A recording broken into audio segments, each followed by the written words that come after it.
Probably if I started recording. Alright, guys, it's time. Befriendus. It's finally here. Befriendus is finally here. And we're about to play it. I didn't bother to get a drink. Probably should have done that. Anyways, you gotta give me a minute. I didn't actually take any of that time to unzip or anything. Watch me unzip this and it's gonna steal all my information. Ready? Whoa! All my stuff is gone! Oh, fuck! Oh, fuck! The program stole all my porn! Oh, man! All my weird porn shit! It's gone. Ah, beans. Ah, beans. It took it. It took it all. I'm loading it. Alright. Oh. Alright, hold on. I gotta do a window capture. Sorry. Add source. Add source. New. Not the right one. That's... Oh, that's Explorer. You can see my files. Oh no, you saw my porn! Alright, we're good. Alright, we're good. Let's go ahead and transform. Stretch the screen. This will take me a little bit to get all set up. Alright. Befriendus is a fan game. It contains spoilers for Homestuck, Hive Swap Friend Sim. Really? Really? You remembered Friend Sim. Somebody did, thank God. And Pester Quest. You do not need to have read Hive Swap Friend Sim or Pester Quest to enjoy the game, but you may miss occasional references. Befriendus contains flashing lights and similar imagery. You may disable these animations in the options menu. Befriendus contains mature content and sensitive themes. For detailed content warnings, consult the warnings menu. Ah! Come on, guys.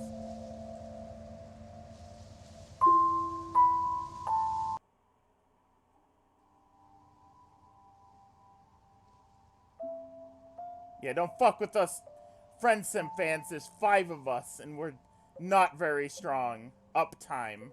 We've been live for 2 hours and 47 minutes, but we just started the game. No, it's fine. It might not be your game. It might be my computer, so don't worry about it. Alright, we want to make sure we hear that good music. That's fucking good. I'm gonna check the credits first, before we start. Quirks. You can disable quirks?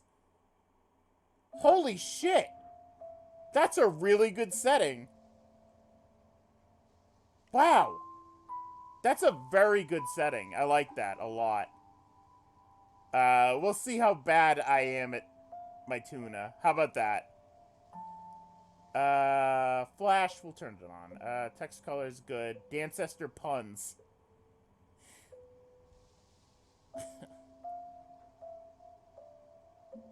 Alright. That should all be fine for now. Quirks disabled. My tuna is gone. Content warnings. Yes, I will check the warnings.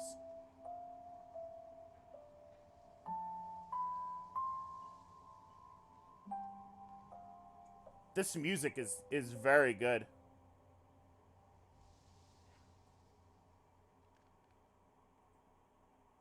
Alright. Oh, there might be credits. As a general rule, Befriendus contains adult language, violence, and innuendo. Content warnings for specific routes can be accessed by clicking on spoiled text below. Volume 2. Sure got a lot. Alright, Volume 1. Blood, stabbing, and drowning. Volume 2. Eye horror, blood, ableism, flashing lights. Got it. Volume Heart. Blood, animal violence. Oh no! Ah, dang.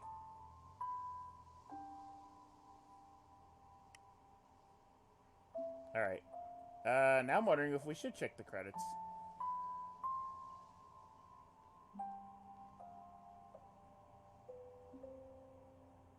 Maybe we should wait. Here, we'll wait on credits. Alright. Oh, Sangold's here, too. Alright, I think we're ready to go.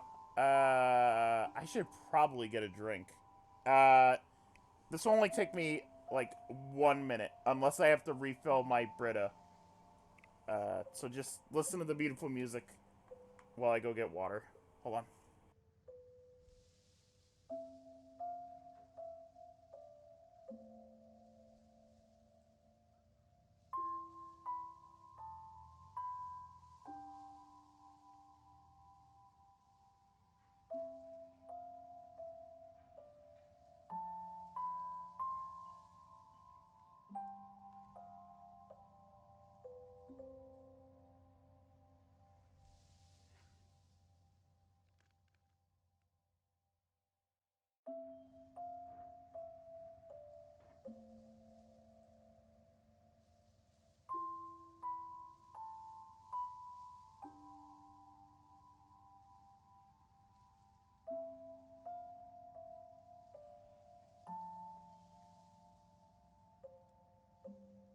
Alright, I'm back. God, it's so muggy outside this room.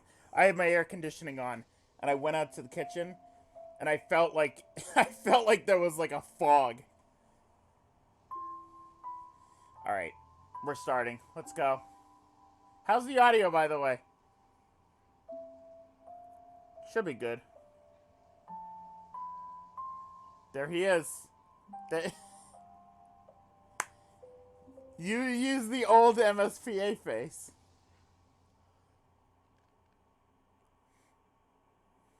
The winner takes it all. Oh my... Ah, you really did it. You really did it, you bastards. Oh my god, you really did it. Holy shit. This is like deep cut meme, but like... Guys, it's ABBA songs. Oh god, it's so good. Fucking love ABBA. Alright. It's ABBA songs because it's a Befriendus befriending adventure. Winner takes it all. Volume 1. Alright. You wake up on the beach. You're pretty sure this is a beach anyway. Far be it from you to determine what things are on this ass-backwards planet.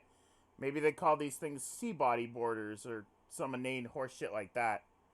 You let out a disgusting wet cough because you apparently decided to take a nap in the ocean for some reason. Beats you, you're just trying to ignore the feeling of wet clothes sticking to your skin. Ugh, this probably means you have to you probably have sand everywhere too. Even in the awful places. You feel the purple waves tickle your feet as you gaze into the alien sky above you. Wait a minute. Isn't the ocean meant to be like a super dangerous place? You recall pretty much every troll you've talked to telling you that this is a horrendous place to be if you're not a sea dweller. A sea dweller with a huge shark teeth and gold adornments from horn to toe and pointy fins flared out, as if nature itself was saying, "Hey numbnuts, steer clear." You know, like this friendly-looking individual obviously is, stepping up from the depths like a hungry sea monster. Thank God you're right by a pool of water, so you can clean up whatever garments you're soiling right now. So, I always read Mina in an Australian accent, but the problem is, I can't do an Australian accent. So this is gonna be real fucking bad. It's gonna get, like, British. God, this music is good. Are you sure it's not too loud? This is fucking good.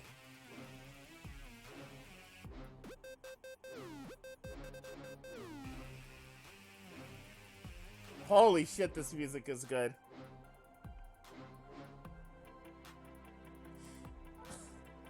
I guess I'm gonna do British or something. Chumming the bass. It's good.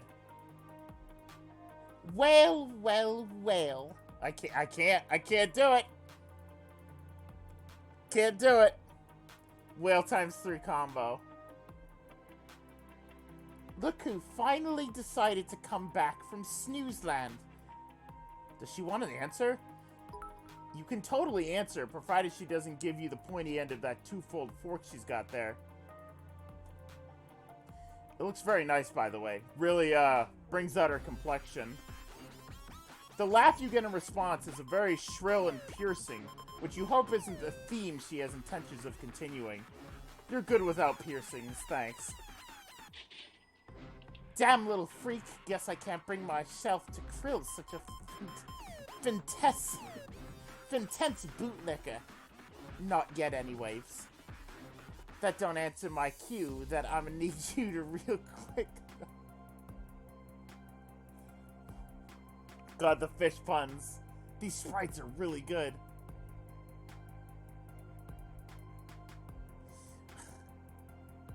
Oh, that doesn't answer my cue that I'm gonna need you to A real quick, though. How in the fuck did your ass wind up purifying in the middle of the ocean with no fins and no fake pointy-ass wizard hat? You know she means business because she's nudging you with her pointy business stick. As waterlogged as you are, you still realize the threat when you see one. Slowly, you start to rise to your feet as you ponder. How?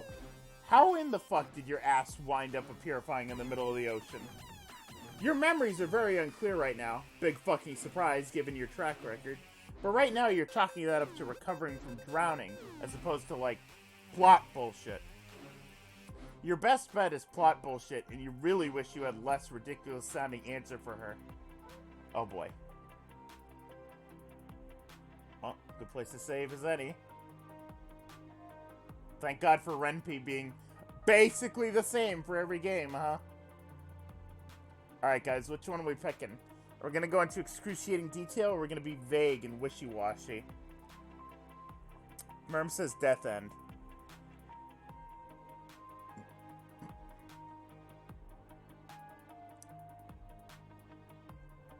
Wishy, death, death, death, detail.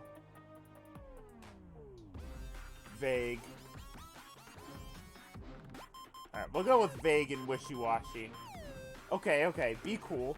This is obviously one cool customer over here. You can't scare her away by acting like a total doofus. If there was a lamppost nearby, you would be crossing your arms and leaning against it all cool-like and casually. Like you don't give an F about what your parents have to say about your life choices. Instead, you just shrug and tell her that you can teleport. Yeah, whatever. No big deal. There's more fish in the sea where that came from. You're pretty sure that's what that saying means. Shit, you're actually not sure if saying fish things around her is, like, offensive to her. You're about to drop your total too cool for school attitude and apologize, but she cuts you off before you can. Why you gotta use fish puns? They be my weakness. Don't stop, though. Alright, you don't seem like a title show to be around, so let me give you the rundown. Title what now? Total chore? Come on, keep up. Speaking of chores, I need you to do something for me. You've got a sneaking suspicion that this favor she's about to ask for is a little more mandatory than you would generally prefer. Quite frankly, you arrived just to make friends, and you have to chums, huh? Tell you what, how about I scrape your back, you chitin, and how about you scrape mine? Sure. Wow. Already, so many choices. I'm not sure if this one matters. It's not, I mean, it's kind of Australian. I'm not even trying Australian anymore. I'm just gonna go with, well, actually, glad to hear I knew I could count on you. That's why. So here's what the move's finna be. Instructions. Redirections. Survival guide. Use a little zappy BS to help a girl escape the fuck out of here, and I'll, be your pal. Friendship, I guess? Friendship's free, ain't it? Nothing's really stopping you from zapping straight out of here to avoid getting forked down the road, you're realizing. As much as friends are great, self-preservation is starting to grow on you. But you're starting to remember something. The feeling of wanting to get away from this hellscape of the planet. Someone you deeply cared about wanted you to take her with you, if you ever found a way out. Oh. Come on, guys! Come on, guys! Come on, guys! Even you guys are making me feel bad about Daria. Jesus. You couldn't back then. You didn't have this feeling of incredible importance to the plot. Whatever the actual hell that means in any sense whatsoever. But you have the power to help someone out now. Alright, you tell her. For the power of friendship, you will do whatever it takes to help her. She seems pleased, and something in you melts from her approval. So how's this work exactly? Can you just, like, go anywhere if you think about it? Do you, like, click your heels and believe in leprechauns or what? Do you gotta be there, or do you just, like... Man, leprechaun sounds super awkward, actually. Already minnow how to get there somehow. Oh, hold up. Leprechaunches. That's pretty much how it works, yeah. You're kind of overpowered like that. You're still being chill about this, so you throw another shrug in there. Yeah, whatever. Did you mention yeah? Oh, that's perfect!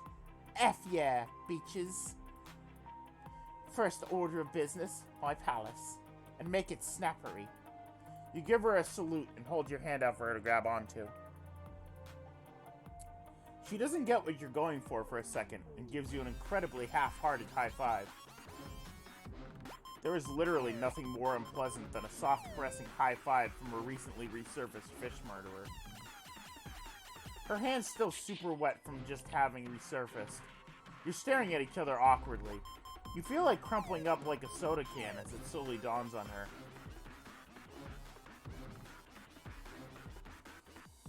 Oh. You grab her hand and refrain from judging her for her faux pas. Mostly because the look she gives you tells you laughing means getting stabbed 3 times over. When you open your eyes again, you're expecting to see the inside of some kind of Star Wars Death Fortress. You know, torture chamber, escape pods, pillars of fire, statues of Empress. Oh my god. Look at her in the background. Look at her in the background. Look at that Fef. I love that Fef. But you arrive in an incredibly cushy-looking throne room filled with bright colors and portraits of a smiling fish lady. You're obviously in the right place because she's got her hands on her hips like this is business as usual, despite the abstract form of transport. Thank you. Thank you for Chubby Fef rights. Where's my chubby... Oh, man. I got so much good Chubby Fef art that people have drawn me. It's like my fave. Where's Crumping Fef?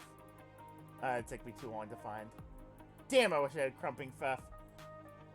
Jeez, is it just you? Does this place look a lot cozier than you would have expected from the person in charge of society around here? What was her name again? Her impressionable compensation? Her impervious compression? Something like that. Imperious condensation. There we go. You know your shit after all. You proudly proclaim with your hands on your hips. Clubbin' fuck. You don't got no idea how to climb up, do you? Jacking that Empress title, though. For real, though, if you think this may be any sort of out-of-character experience, then you definitely ain't from a flound here. As if the lack of horns didn't give it away. Like, incredibly worthless candy. You could say something to that effect, yes. Alright, I'm off to start packing. And also finish packing. Finish being a pun. Wasn't expecting a ride so soon, so I got some loose nets to tie up. Guess the shuttlefish stays unjacked for now. Keep watch for me here, and let me know if you hear anyone come this wave. Wait, you're being left on guard duty? But you're tiny and unarmed. Doesn't she think that this is kind of a terrible idea? You start to go down the laundry list of reasons why it probably isn't a good idea to put you in a position of looking out, but her pointing 3 sharp prongs at you shuts you up pretty quickly. Before you can build up enough dumb and foolish courage to refute her, she's disappearing down one of the 5 hallways this place connects to. It's like spaghetti down here. Oh yeah, down here. You found a giant glass wall shows you just how down here you are. You're under goddamn mother-glubbing water. There's something that looks like a cross between an anglerfish and a whale shark that's swimming closer, and you have a funny feeling it isn't looking for friendship. Despite its best efforts, it's no match for the glass, but it sure as hell tried to turn you into some kind of foreign alien dessert, and you're really starting to feel unsafe. Just a little. You would love to maybe not be standing in the throne room all by yourself. Then again, disobeying the orders of Alternia's heiress might not exactly be safe either. Looks like you've got another choice to make, Buster. Oh boy. Alright, we don't actually need this one. Close menu. Alright, what are we doing? Death End, Perp says.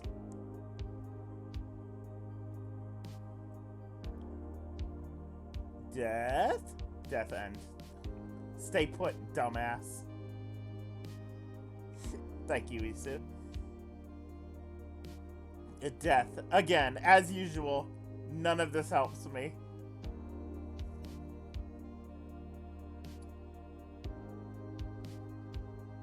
Alright, we'll stay put. Murder Planet Fauna be damned, you're not gonna get the heiress on your good side, flying in the face of everything she wants. Besides, you can't help but want to be a nosy asshole and explore the place. You're basically in the prime position to learn more about this Empress you keep hearing so much about. You're honestly surprised you haven't seen her in person yet, given what you know about her hating aliens. Wait, was that the heiress? Was that the heiress? You might be thinking of the heiress hating aliens. Speaking of the heiress, is this Tethys you've been hearing? Is this the Tethys you've been hearing so much about? She hasn't told you her name yet, but you're connecting the dots here. Shit. There is no uptime. Uptime is 3 hours, 7 minutes. For some reason, Nightbot doesn't have that enabled. Keep forgetting to turn it on. Shit. You may be befriending the next generation of tyranny and villainy, and the reason Alternia is so shitty. You guess you've made worse friends? Taking a deep breath, he decides to do some browsing around the throne room. There's room for plenty of exposition here. You mean exploration. Did you mean exploration? You decide to start with the giant fuck-off portrait of the Empress, who without question has more hair than several small towns combined. Oh! Her impassioned conservation for Fairy Pisces, Empress. You know, that's a number. It's her. Huh. That's not a very familiar name to you. Wait, why don't we remember? There's no biographical article or anything, but using the power of imagination, you take one look at her angelic smile and fill in the blanks yourself. Oh, do we not remember our friends? This must be one smart cookie, you remark in a shitty noir voice, using that smile to deceive an entire empire. Pearly whites really make the skeletons in her closet blend in. Okay, your narration is even more insufferable now. You're not feeling particularly hard-boiled tonight. The point is, there's no way she could be responsible for such an oppressive and brutally dystopian society, right? God, I hope not. Where are the acid-spitting appendages? Where's the throne made out of bones and fire?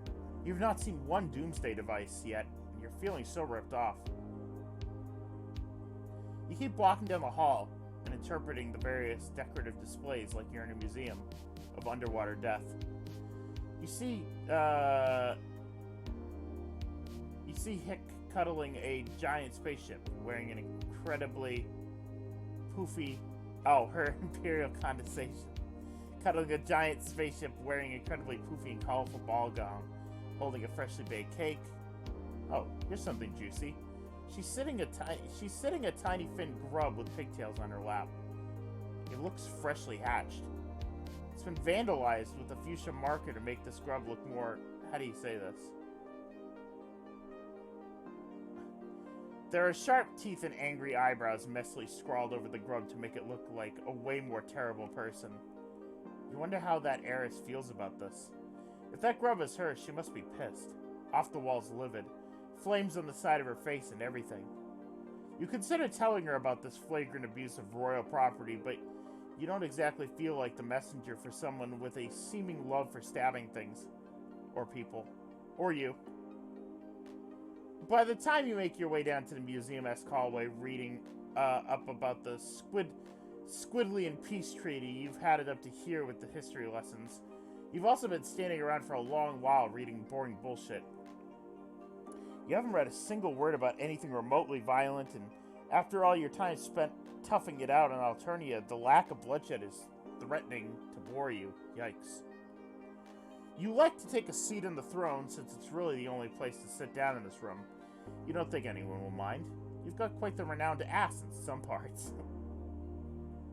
Okay, maybe you mind, because this throne has a super uncomfortable lump in it.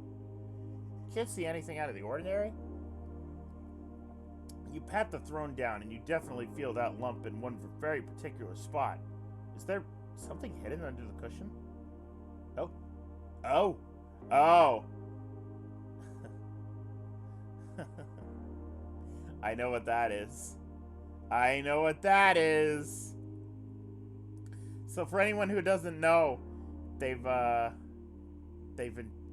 imported they've put special secret journal pages in here that I'm excited to read through. There's a little flap in the cushion, and you dig your hand into, and once you loot around in the fluff and foam, you manage to pull a whole-ass black leather book out. What the fuck? It's got a big pointy M on it. The M probably stands for massive, because this thing's as fucking massive. Because this thing's as thick as two dictionaries, getting a little too close and personal to describe in a PG context. You have every intention of sitting the fuck down and reading through this whole thing right here. Make yourself comfy on the throne, wiggle your ass right in, and... Intruder alert. Wait a minute. You didn't make that sound. Intruder alert. Okay, you definitely didn't make that sound. You didn't even know there were intruders other than...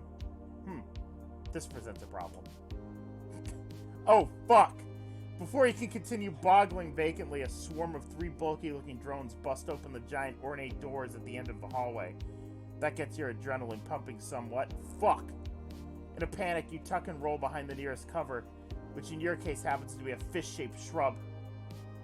Coward like a coward. You screw your eyes shut and wait for the big metallic hand to grab you by the scruff of your hoodie and send you back to the title screen. You hear the mechanical whirring getting closer. The drones pass you without a second thought. Holy shit. Your shrub hiding game is on point. No cardboard box necessary. Suck it, Metal Gear. You guess you're just convinced the big bad machines to forget that there was an Meta Pisces. You are forbidden from leaving past your curfew. Wait, you don't have a curfew. Also, your name isn't Mina. By the time you put 2 and 2 together, you realize that your new friend isn't named Trizatethus. Thank God. You hear a bunch of cursing and screaming like 3 different levels of ruckuses. I swear to God, you are dead forked meat. Do you hear me? I'm gonna fucking krill you so hard, your descendants will be hatched with tiny little fork holes in their crabdomins to go with their blind glubbing peep bulbs, you lousy good-for-nothing lookout. You really hope she isn't talking about you.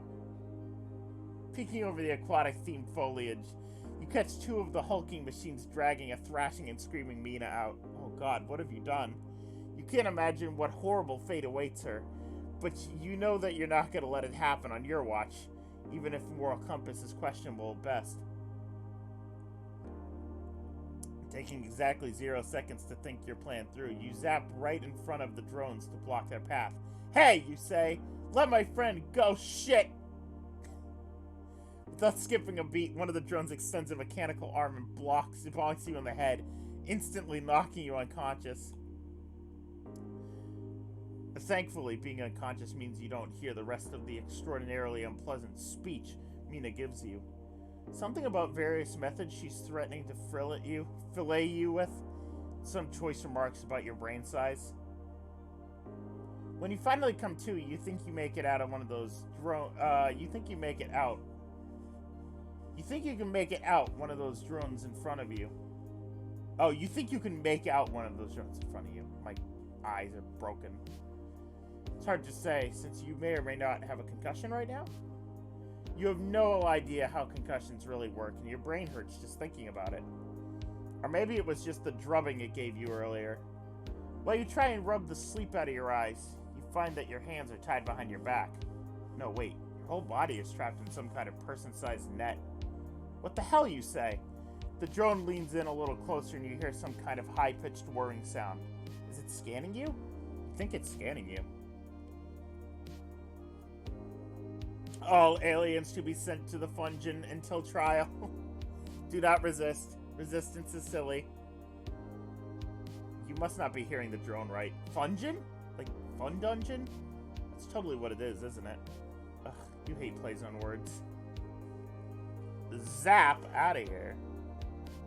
Close your eyes and think of the homeliest thoughts you can, hoping for your wicked new wizard powers to kick in and get you out of here, but there's nothing doing. Zap out of here? Try again. No dice. Okay, maybe you do have a concussion. Now you're starting to get worried about this Fungin, because despite half the name being fun, half the name is also dungeon. The drone seems to have had enough of you wriggling on the floor like you're trapped in a sleeping bag and really need to pee, and hoists you up before flying you down the end of the hall. You're set on what feels suspiciously like a trapdoor before... Like the world's poshest dunk tank, you're deposited into a giant body of water and quickly realize that this Fungin might not have been designed for non-water breathers like you. Well... Well...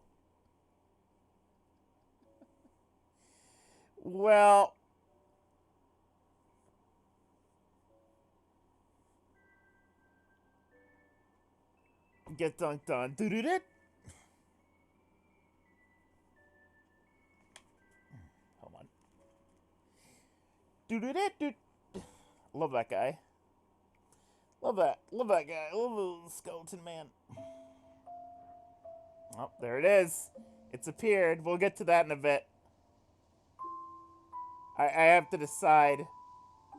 A before-ending adventure. Mamma Mia. Other ABBA jokes.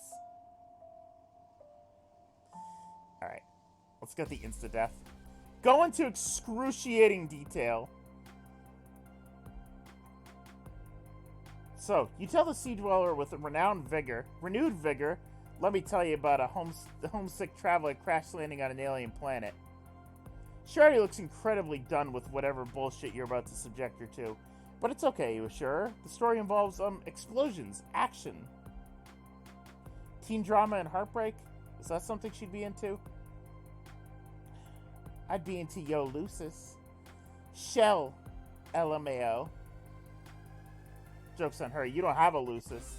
You expect her to feel overwhelmingly guilty for poking fun at your orphan status, but she doesn't bat an eye.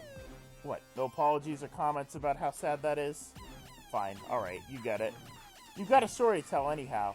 To cover up the awkwardness of the situation, your mouth starts to run like it's a goddamn waterfall with everything your little mind could dredge up. Not necessarily all in chronological order, but let's be real, you won't understand the whole clown armpit thing without first diving into your thirst for someone who turned out to be a drug dealer. Or, wait, is that part in your head? God damn it, even with your memories intact, you can't make heads or tails of that party at Ardada's. You were way too trashed and or soothed to be a pretty guy. Oh, too soothed by a pretty guy. You start to recite the entirety of Chixie's rap battle, but proceed to forget half of her second verse and struggle to fill in the blanks with the most vulgar-sounding verbs possible. She looks like she's about to fall asleep. Not really, but she definitely looks like she's pretending to really fall asleep. Shit, you're losing her. Did you mention the time you got duck napped? Some asshole swiped you up and dumped you right in the green moon. Fuck, oh cray, I'm gonna stop you right there. LBR, there was a 0% chance of me giving literally a single shit about whatever you're saying with those C flaps of yours. Yes, I don't know what that was. LBR stands for Let's Be Real. FTR. It's FTR, for the record. But if you think I'm gonna sit here and listen to a whole new One Fang chew me out with make-believe BS, you cray. Cray chumps. Chump like chum. Heh. Do us both a favor and fuck off. Mostly me, though. What? Make-believe?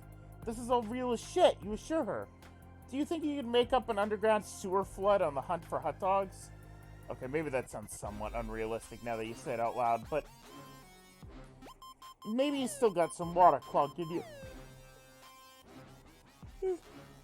Sorry, I didn't get nearly enough sleep, by the way, so apologies. Maybe you still got some water clogged in your hearing shells. Get on your strut pods and clam scrape before I fork you. Oh, I didn't read that one. Hold on. Shout pole times infinity combo. It's about now that you're remembering her teeth are razor sharp. It helps that she's burying them at you. It jogs your memory a little. Her raised trident, on the other hand, kicks your jogged memory into a sprint for the high hills. With a split second to react, you think of safety. None of this salty-smelling dangerscape, none of this oppressed dystopian alien society, and most certainly no raggedy death princesses. Well, there's good news and bad news. The good news is that you seem to not be by the beach anymore, if the lack of shoreside ambience is anything to go by. The bad news is you zapped away a split second after her trident landed right in your gut. In your last moments, you don't hear her angry, accusatory glubs. You don't hear her demanding you return her trident to her. You just hear the blood in your ears. You also feel it all around you. It's kind of really fucking gross. Thankfully, dead people don't care so much about things like cleanliness. You proceed to stop caring so much. Well. Too long, didn't read, please.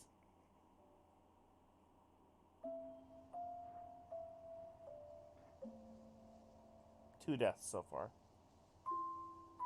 That's it? That's not what I saw. I saw it's the friend of the world as we know it, but then this popped up, and that's even funnier because that's the Hunger Games simulator.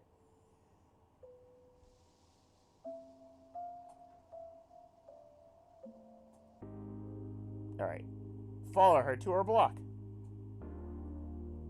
If you click on the logo, you can cycle through them. Alright, I'll keep that in mind. You come to the conclusion that being eaten alive by a giant sea creature is much less desirable than putting your foot down and offering a hand with packing. With your soldiers puffed out, you march down the hallway. You saw her head down and ignore the loud clunk of teeth hitting the window again. Ugh. Ugh. Ugh. I just picked up a Mountain Dew. It was to the right of me. I think it was from earlier, because it tastes really flat. You find the door you think you saw her enter. You know you got the right place when you hear rustling on the other side. There's only a little bit left. I'm still gonna drink it.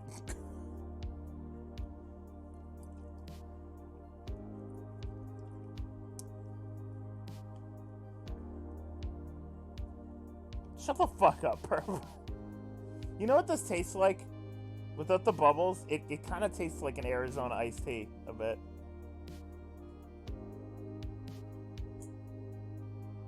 You find the door you think you saw her enter. Yep, I read that. Oh, look at this shit. Oh, look at this shit. Oh, these backgrounds are so fucking good. Look at that, Fef.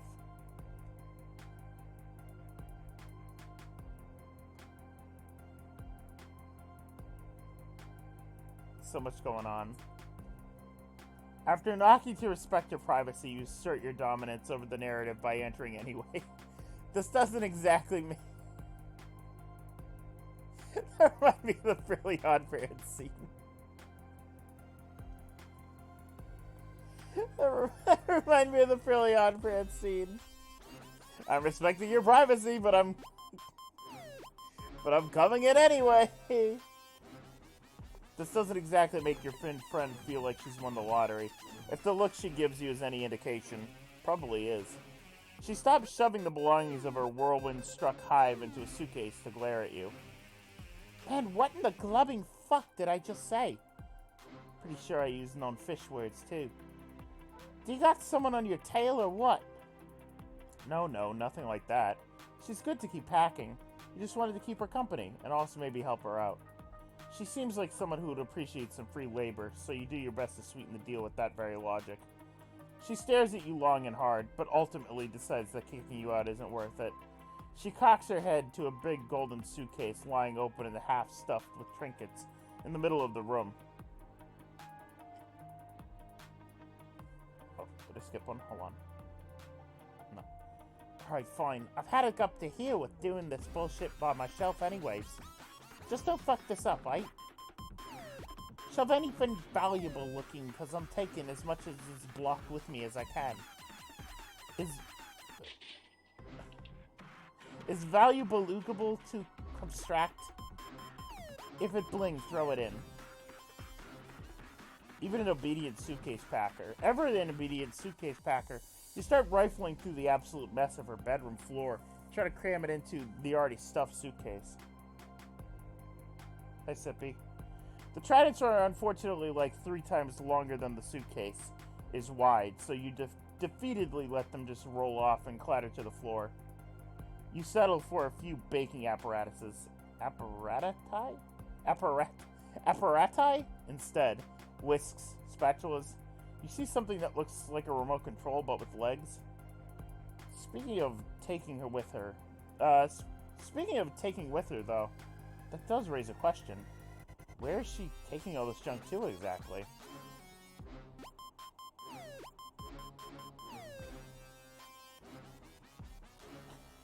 Mina's room also looks a bit like mine, just full of trash. You don't say the word junk, but you say the rest of the words and replace the word junk with, like, priceless treasure or something. Kind of a long story, but fuck me, I got my fins glubbed off planning this shit out in the first place. Thanks for nothing, Windfang. So let me skip her past all the boring crap. I'm Meanie Pisces, right? Mina Pisces, right? Invited to challenge my ancestor for the throne and become the boss-ass booch future queen I'm meant to be. Air quotes. Finally hand her blubbery ass to her after being the lamest and most glubbin' reverberate. What is that word supposed to be?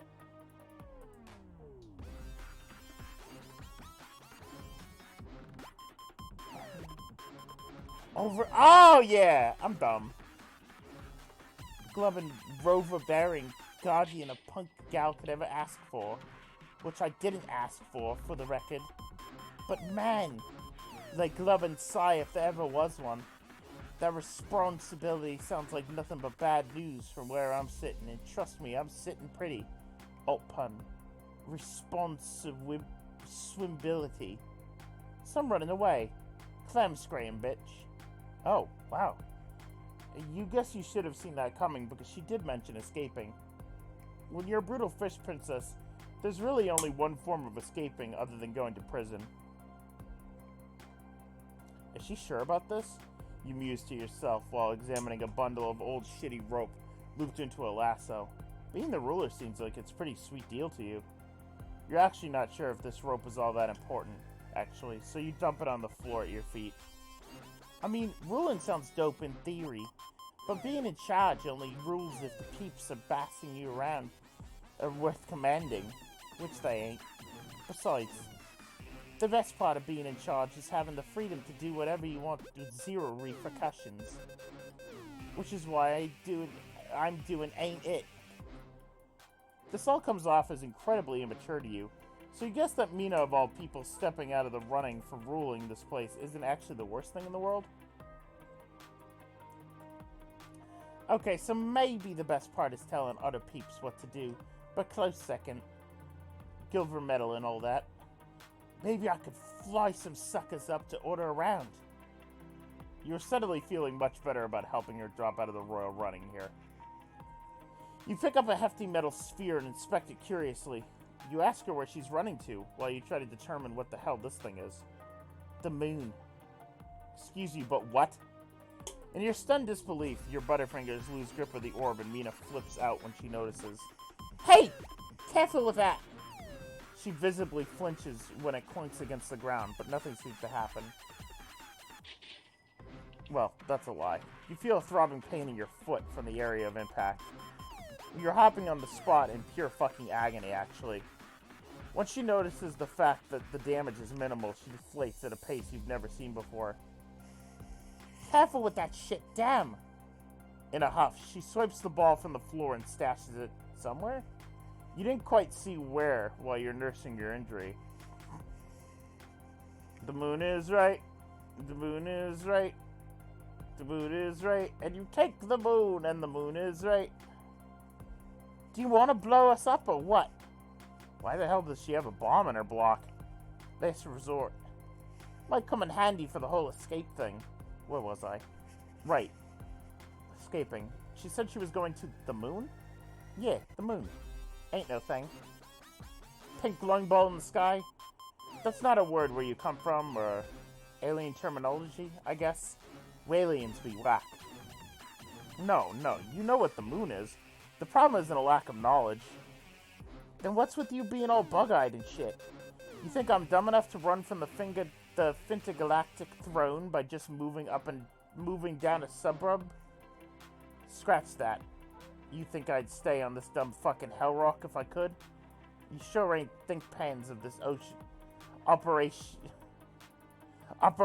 that's for sure. I ditched this joint for a seashell. Fair point. This planet kind of sucks. You're just not sure if your powers are on an interplanetary level? Okay, so maybe the problem is a lack of knowledge, but only technically. Yo, what's the big glubbin' deal? You can't know for sure if you don't try, right? If you're just gonna roll over and take it, then I guess you'll fit right in on this lackadaisy grubby planet. Lol. Important note. Not laughing out loud. Important. Port pun. FYI. Jeez, if she thinks this planet is cushy and comfy, she must be the toughest customer in this whole damn store of a planet. Looking at her, you don't exactly doubt this. You've seen murder clowns bathed in blood before, too. Look, I'm not gonna bother keeping you around if you ain't in ship shape, so you gotta work this out. Can you or can you not zap to the moon? Come on, you've got to count of 5. 1, 2, 3, 4, chop chop. Give you a second, jeez, where's the fire? Can a protagonist try to figure out their powers in peace? Mina's expression goes from being annoyed with you to being mildly alarmed. Her fins do a little fluttering motion you're trying to interpret on top of trying to figure out where the fire is. Shit. The source of her panic makes itself pretty apparent when the door to her respite block is busted down by a giant buff robot drone, tailed by 2 others for backup. The drone starts spouting something about an alien kidnapping the heiress before Mina yoinks one of the tridents you dumped on her suitcase and completely severs the first drone's head.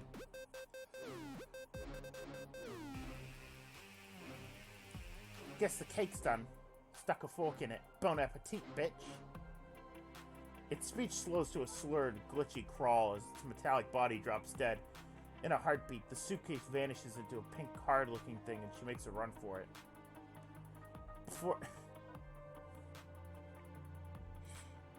Just acknowledged capsule logging, sorry.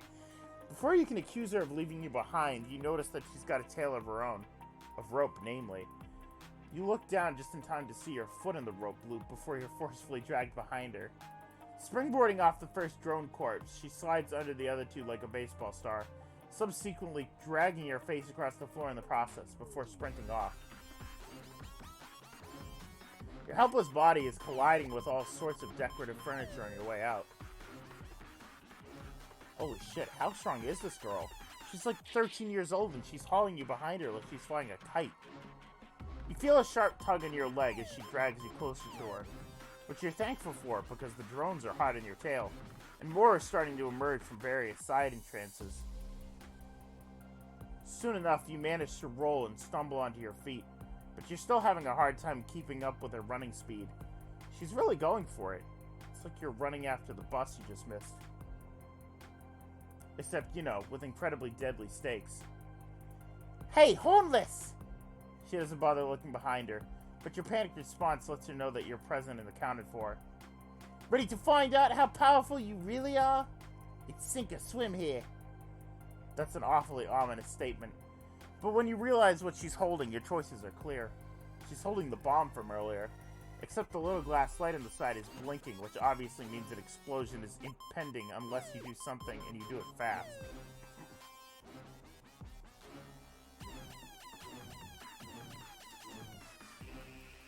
Yeah, they're younger for Befriendus. You're freaked out as all fuck, but you've got no choice. Close your eyes and try to figure out how your powers work. Go, Moon! Zap! Up, and away, zap! Shazam? Go! Go! Go, Moon, go! Please, you don't want to die. You can't die. You reach forward and grab her hand, and just as you hear the sound of glass smashing from bodily contact, you vanish into thin air. Oh, you're right. Oh, you're right, they were doing the Spider-Man thing.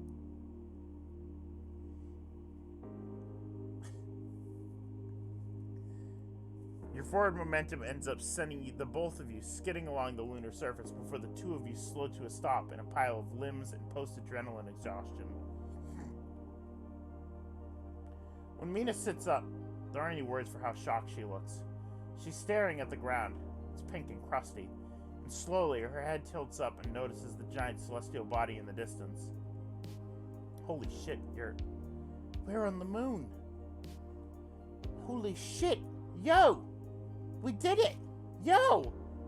She raises her fist in the air triumphantly, and despite what you've heard about space, you very, very much hear the way she screams with joy. She detaches herself from you and stands up straight in a power stance, which you mirror once you get over the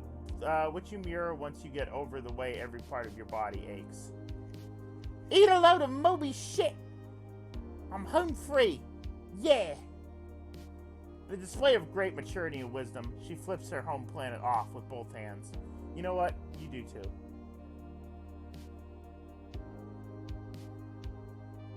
As much as you spent a lot of time in Alternia, you're not sad to maybe, you know, not do that anymore. Something nags at you. Shit, you're just realizing. This is the first time you've managed to leave Alternia since you crash-landed. Something else nags at you. That's a beeping sound nearby, now audible since Mina stopped yelling. You both turn in horror when you notice how frantic the sound is getting. The bomb came with us. Shit. It's your turn to think fast and step up to the challenge, so with reckless abandon, you cradle the bomb in your arms and zap halfway across the moon. Oh. You hurl the bomb as far as your skinny arms will allow.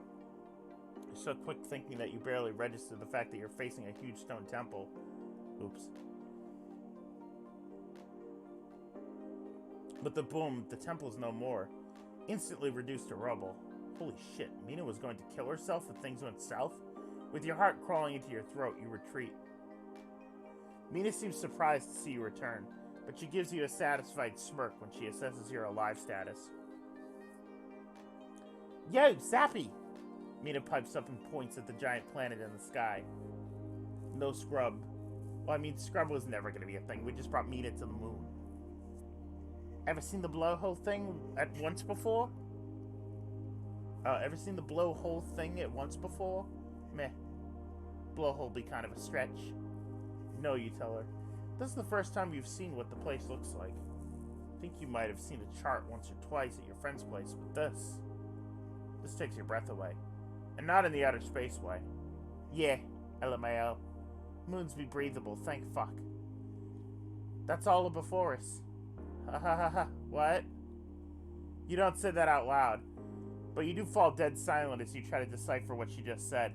What the hell is before us? This is literally the first time you've heard the term, and you've had like 40 troll friends by now. You mumble a half-hearted wow that Mina probably takes to be your aforementioned breathlessness as you stand there and slowly start to question everything. Now that she mentions it, you do find it a little strange how one of the planet's moons seems to be missing. Wasn't there a green one? You're pretty sure there was a green one. Quietly, hesitantly, you ask Mina if she's happy about leaving Alternia.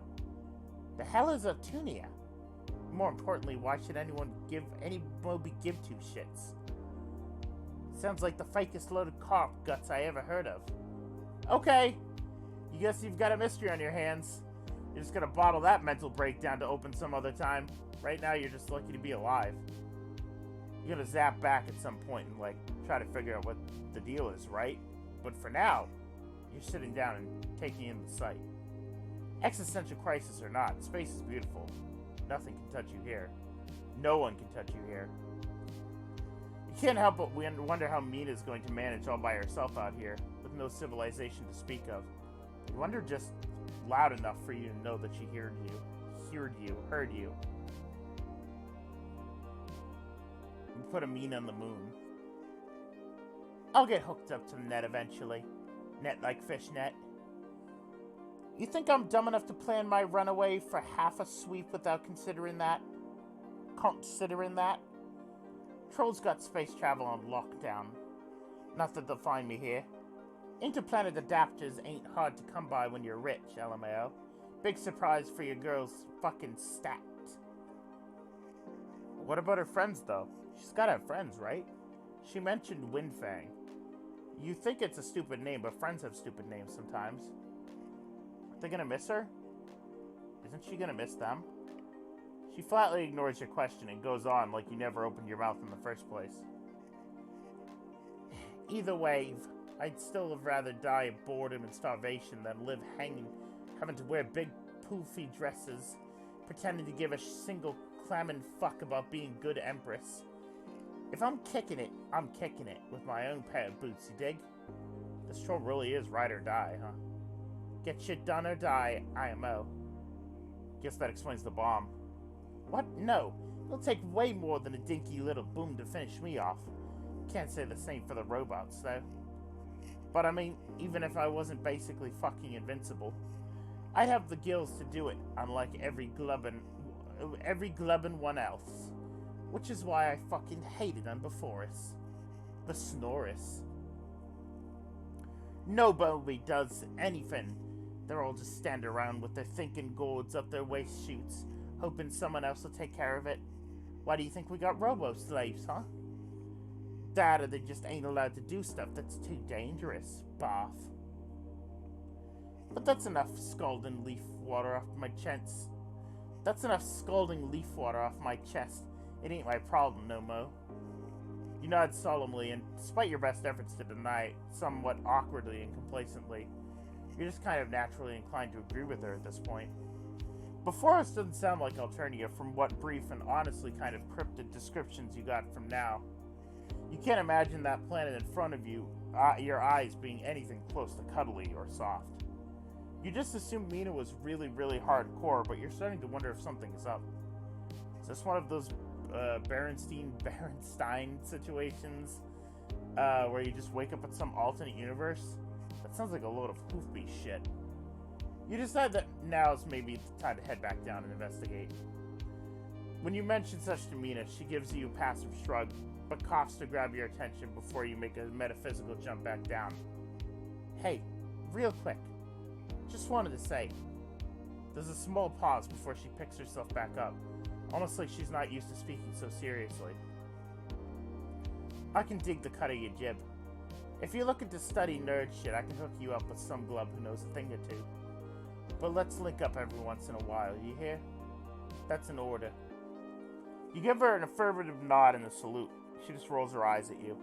She's smiling, though. Just a little. No, but seriously, if you don't, I'll hunt you down and krill you. Yay! First before and befriendment.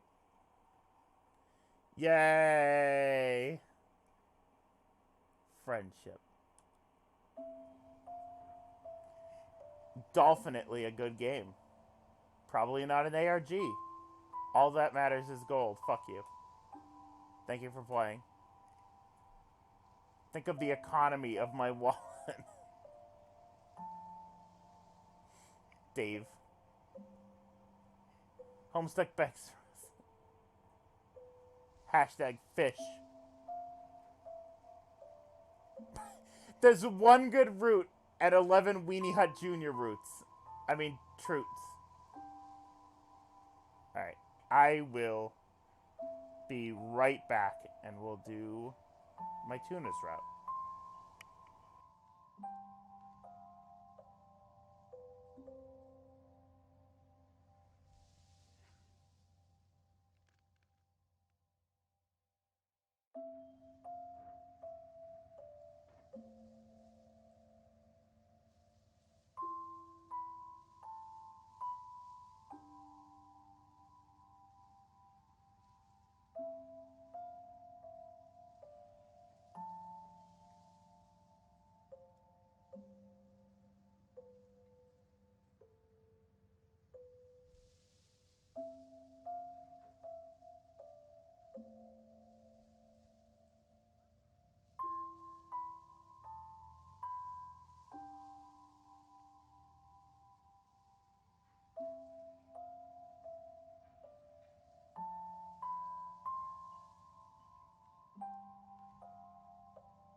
Alright, I'm back. I had to yawn a whole bunch. I'm trying to get the sleep out of my system.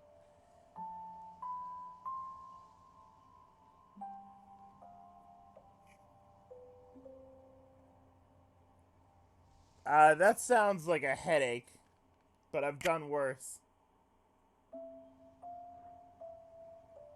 Alright, here we are. Volume 2, SOS. SOS! That's not the Ava song. I'm singing another awful song. So it goes in order.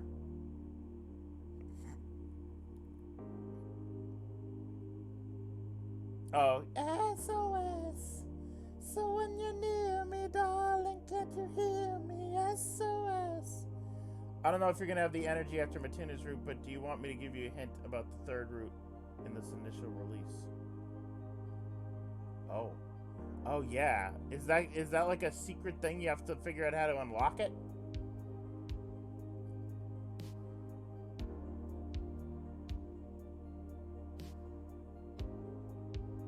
Oh. Yeah, maybe after this one you can give me a hint. So this is before us. You could stare at it in all its glory all night, really. Sitting with fuchsia moon dust crunched under your legs and friend by your shoulder is a magnificent experience, but Mina was actually much less capable of sitting still than you had foolishly expected. You shouldn't be surprised. Still, it had been a beautiful 5 minutes or so. One of those quiet friend moments you just can't really forget. You get the feeling she doesn't get many of those. Weirdly, your chest swells with almost pride knowing it. But yeah, you gotten the vibe that it was time to scoot along. Besides, sitting in one place has never really been what you do, right? There is, reportedly, a whole new world down there. Mina is tired of it, and you're terrified of it. But when a girl needs her personal space, there's not much you can do but zap back down to the main planet and get the lay of the land. You also just might have tested Mina's patience. Just might have. Maybe. She caught you to give you her Trollian handle right before you left, so you don't think the friendship is dashed. But you get the feeling she's the kind of person who needs a little space with everyone.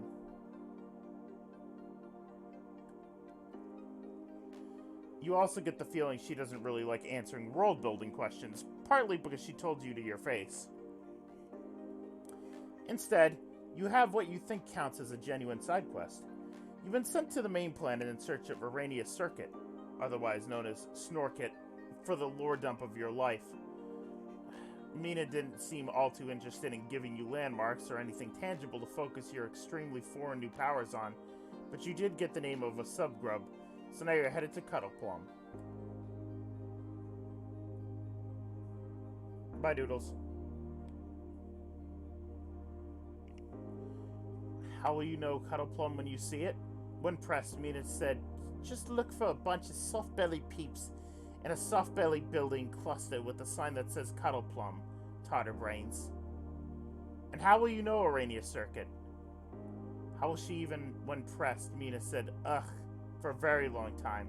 And when pressed again, clarified you would find her probably doing some nerd shit. And to say Mina sent you and you're golden.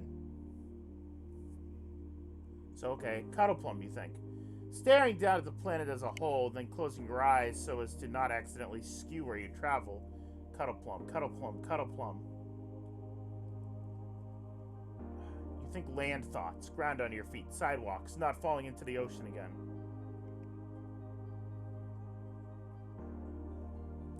Cuddleplum, Cuddleplum, Cuddleplum, and you... Fuck you. Look at this shit. Whoa. I like that little troll. Look at that little one. Scooter. Little tiny scooter troll.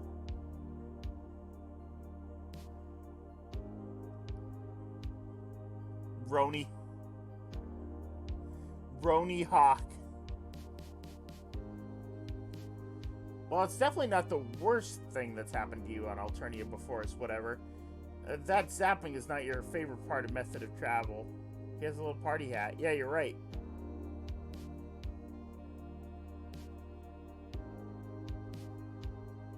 Troll Spinel. Poofy pants. Zapping is not your favorite ever method of travel. It wasn't comfortable the first time, and it's not getting any better yet. It's always looked kind of cool in sci-fi shows. But in real life, the actual experience of having all your atoms rearranged is kind of uncomfortable. Who knew? At least you're not on the moon anymore. That shit was giving you vertigo. When it comes to where you actually are, though, you're a little confused. It looks like you've ended up in a skate park? Sort of. At least it looks like there's places to skate. But there's not a lot of sick flips going on. You can kind of see why. You're no skateboarding expert. The only thing you can truly call yourself an expert in is friendship. But you're pretty sure the half pipes and grinds, or whatever this place is supposed to be, are a little taller than this. Maybe it's a skate park for babies? Troll babies? One of the trolls skating here has found a pretty good workaround for the tiny rails, though. His board is floating around with him on it. He must be a pretty strong psionic, because he's not even really paying attention. He looks mostly focused on a Game Boy that has arms on it, maybe? It's good to know that Befriendus still has that weird bug tech. You're only just getting used to that. You wouldn't want to have to go through all of the stages of grief again if their cars were made of raw meat or something. Hey though, aren't you supposed to be looking for some nerd shit? That looks like some nerd shit. Oh shit, the troll boy is looking at you. Troll boy has landed his floating board and is making a beeline right for you. Beeline. Did you accidentally call him nerd shit out loud? You've been working on that. Hey, you! The confused looking fucker. You? Yeah, you! What the hell in fuck did you do? Wait, what the hell in fuck did you do? Your confusion must be obvious because he looks more irritated. I've spent basically my whole stupid life watching this planet's timeline. Tank histories. Oh, God. Slowest funeral march towards whatever snaggle tooth clusterfuck of an ending is waiting for us. I might have to turn off the... Would you guys mind if I turned off the quirk?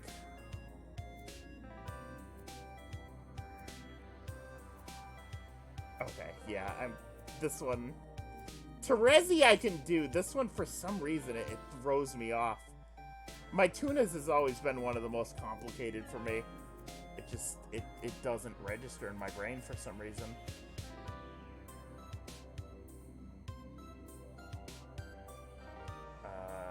Do I have to restart it? I might have to restart it.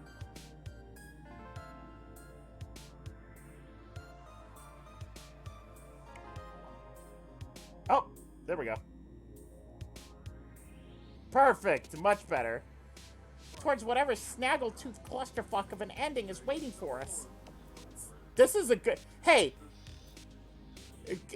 guys. Good job. Jesus Christ.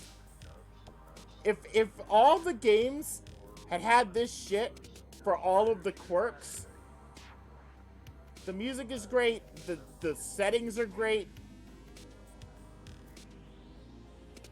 This is way easier. If all of Homestuck, somebody probably already made a Homestuck without quirks, right?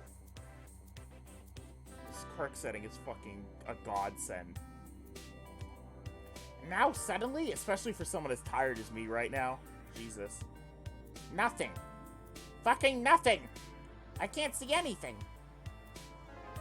That makes sense, yeah.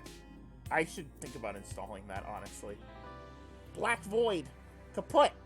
No explanation. The end of the troll yellow brick road is not a pot of gold or a rainbow, it's fucking oblivion. Sure, oblivion comes for us all, I guess, but not for the whole damn species. Like, sure, it was gonna suck, obviously. Not even suck in the fun way. But at least I knew something was coming. Obligatory, haha, cum joke. Now back to my existential rant. You could do something about it if you know that much. Or, like, try, I guess. I don't know if it would have worked. Hard to know if shit is gonna work when you don't even know what the fuck you're planned to do. But now I don't know shit.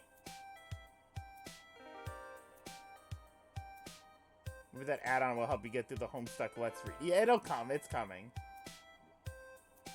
There's an anomaly or some crap that's messing me up, and now I'm future blind like all the other suckers on this planet or whatever. And you? Yeah. You look like an anomaly. Like a textbook anomaly if I've ever seen one, LMAO. You're so obviously weird and out of place that you might as well be wearing a sign. Or like, you know, not the normal kind of sign. You're wearing one of those, I guess, but that's not what I mean. I meant with one with a marker. So I ask again, what the hell and fuck did you do to the timeline? Unfortunately, you really don't know. You don't even know what he's talking about, really. Timelines? Clusterfucks? Signs? Should you get a sign? It might help if you're gonna go around introducing yourself all over the planet again. For now, however, you don't have a sign. So you just introduce yourself normally. That always seems like a good first step when making new friends. You may not be as desperately voracious for friendship as you were in some of your past experiences, but you're still a big fan of it. Yeah, okay, I get it. It's bad manners to cuss out a weird flesh beast without introducing yourself. Not like I've been traditionally lauded for my manners. Bantus would tell you all about that. That's gonna be a tough fucking route, guys. That's gonna be a tough fucking route for me. Cankry, like just in general, it's gonna be a tough one, boys. I'm my tuna. Captor, but you don't really need to know that. Don't look me up on Chitter. Are you gonna answer my question? You cannot answer his question. It's regrettable. You tell him that. He doesn't look impressed.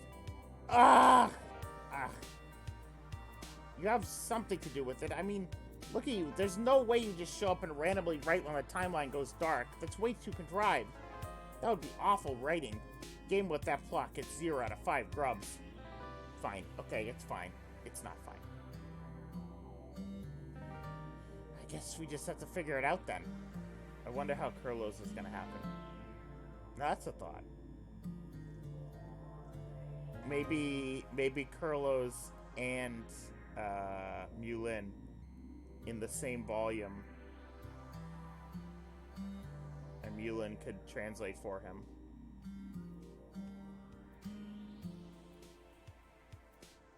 Guess we just have to figure it out then. This sounds like the beginning of a great new friendship already. I mean, you can't exactly stand around out here by yourself. You're fucking cold bait, if I've ever seen it. I bet they'd love to rehome your squinty ass. Like ass, as in the whole of you, like the expression, not individual ass exclusively. That seems a little rude. But from your experience as an Alternier, you're fairly certain he's not wrong.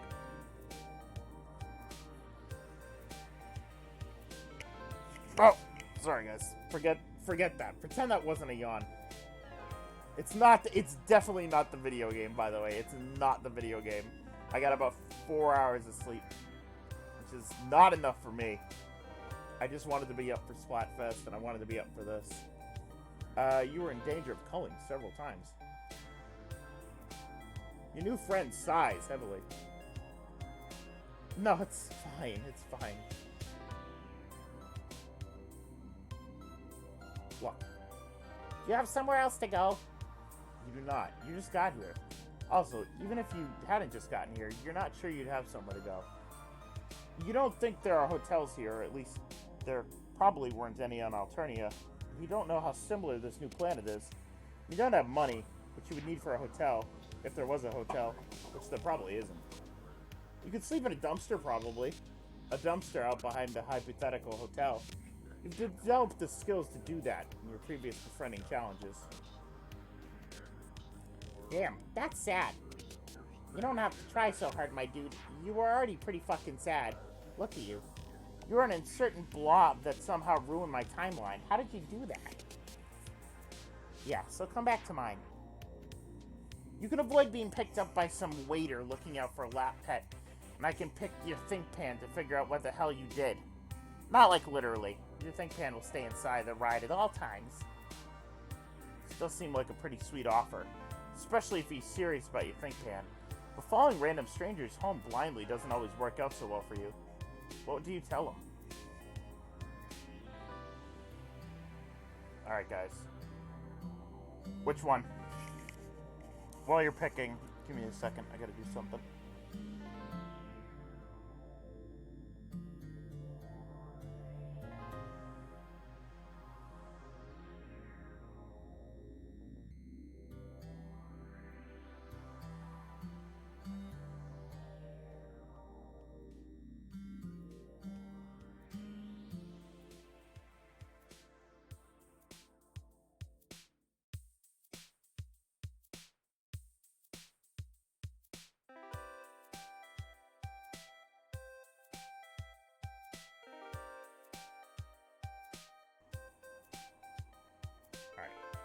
Cool flashing arrow and you... Oh, yeah, that looks good. I mean, the whole game looks good. In fact, don't tell them this. Don't tell them this. But I think you did a better job with Renpy than, or Renpy. I don't remember how it's pronounced. I think you did a better job utilizing it than the actual team did.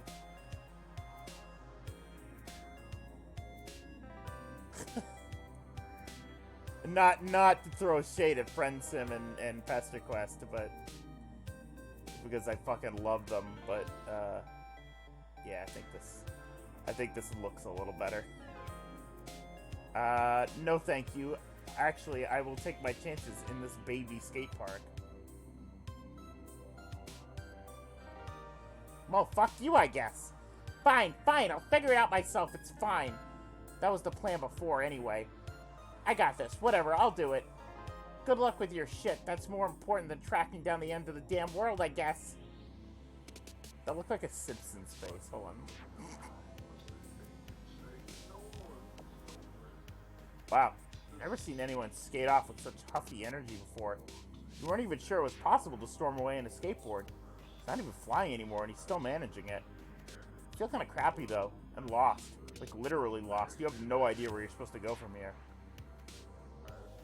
Maybe this wasn't a very good decision.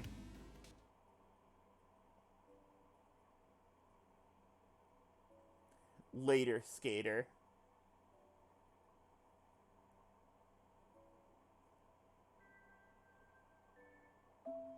Alright. I hate to do this, but I have to use the restroom. So I will be back in about, I don't know, 2 to 3 minutes. So, be right back. Sorry.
I'm back.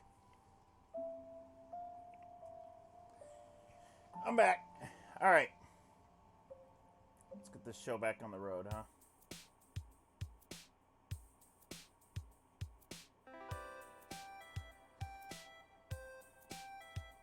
Oh well.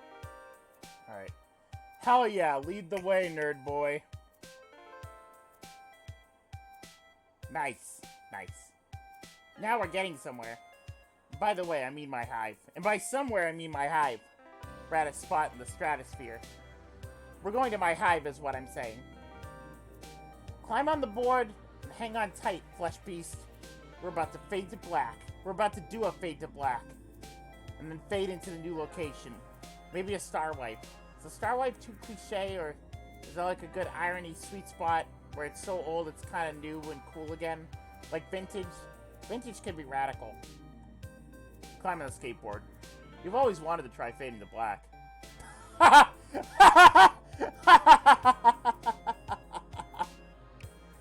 You actually did a star wipe, you motherfuckers. That's good.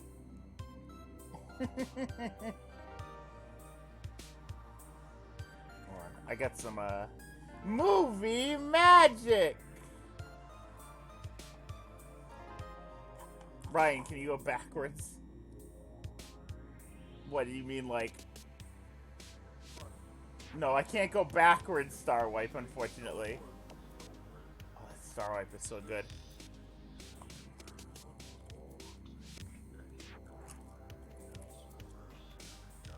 Oh, God. I have some Pringles. I have some Pringles, and the reason for that is my blood sugar. So, I saw pictures of this room on Twitter. He's got a Scott Pilgrim poster. He's got a Wayne's World poster. He's got a Mega Man X. He's got a RuneScape poster up there in the top right, top left, I mean, on top of his thing. I believe that's General Grievous. Some good shit going on in this room. That's all I can say about that.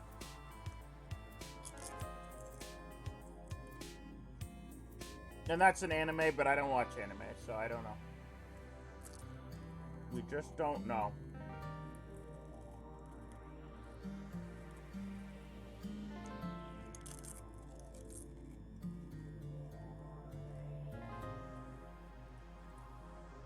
What's we got going on here?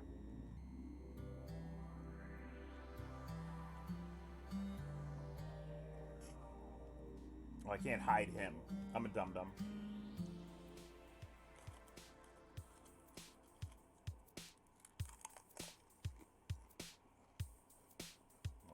I should probably finish eating these Pringles before I continue to read.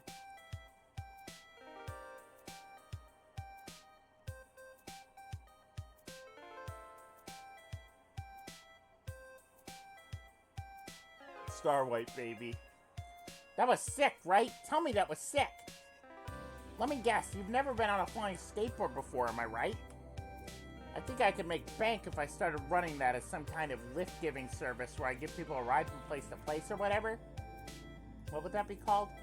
I would give people a lift. It would be uber cool if I had a taxi on the streets, like Runaway sometimes. Like Runaway sometimes for a lift-off. Carlos thinks no one would go for it, because bitches are afraid of heights, and also my skateboard is small. To which I say, fuck you, man, my longboards exist. Fuck you, my man, longboards exist. Alright, let me crunch on these Pringles real quick. I'm gonna mute. Give me, like, a second.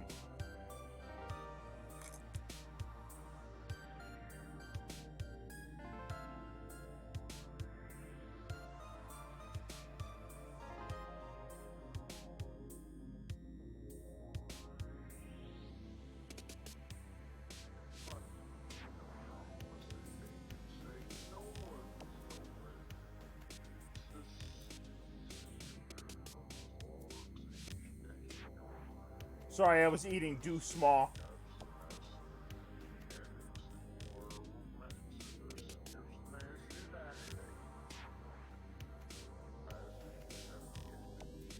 Sorry, I was eating do Samuel.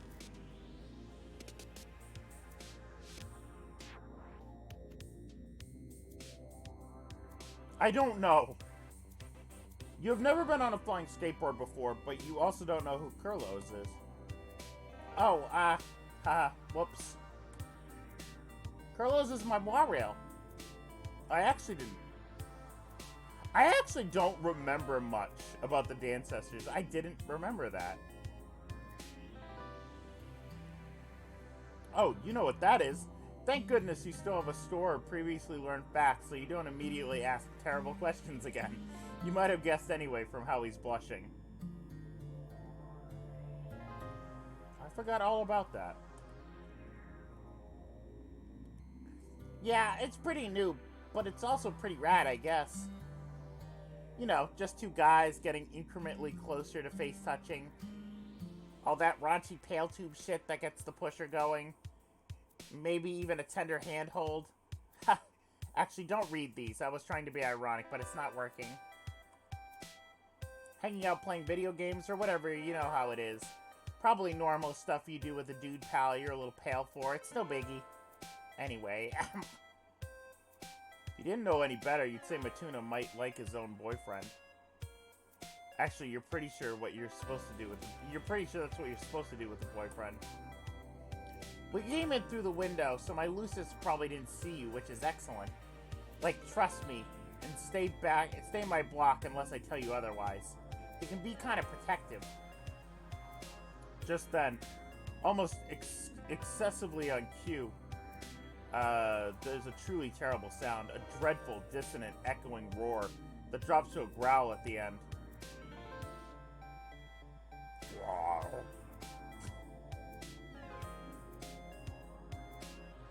Cool Biclops noise. Ah, fuck. He looks a little annoyed, but not nearly as terrified as you'd expect. Then again, Alternia, before us. It's before us now. It's pretty weird. Speak of the drone, and it'll appear, I guess. He raises his voice to call through the closed door. Yeah, Dad, I'm home! They don't know what parents are. They don't know what parents are. It's funny, though.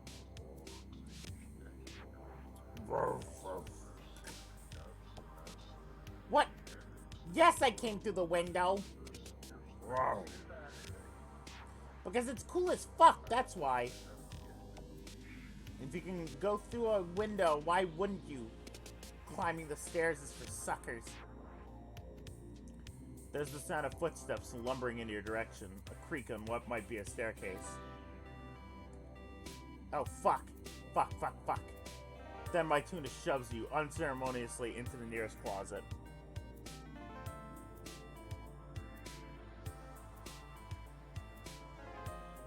Could be worse, you suppose. At least it's a fairly roomy closet. You hear him open the door to his room, block, and slam it shut behind him, then muffled talking. Well, half talking, half horrifying growly noises, like a bear got its head stuck in a beehive and lives there now in a semi-friendly, sort of symbiotic relationship, where the bear keeps the beehive from its other natural predators and gets honey in return. It's got a sort of buzz on the edge of it, is what you're saying. The closet is dark, but your eyes are starting to adjust. Is that papers on the ground? It's quite a few, you think. It's hard to make out what's on them, even though you're squinting your hardest. The bedroom. Respite block? Door opens and slams shut again, but not without another buzzy growl. My tuna yells through it a little bit more. Yes, Dad, I'll take my damn meds. Fucking hell. Rumble. Okay, yeah, you do that. Bye. The same heavy, plodding footsteps from before return. This time heading into the opposite direction. You relax. You're not sure you actually want to see what Matuna's Lucis is if it makes that sound.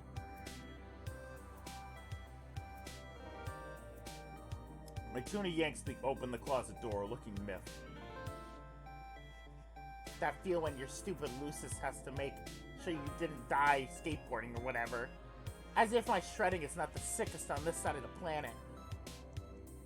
Finally, you can see. You were right about the papers, too. It's comforting knowing that you could pick out some distinct shape of papers in the dark. Maybe that'll come in handy one day. Pat yourself on the back for it, metaphorically. You pick up one to get a better look. Oh, oh, the Tula. Oh, well, that's pretty good actually.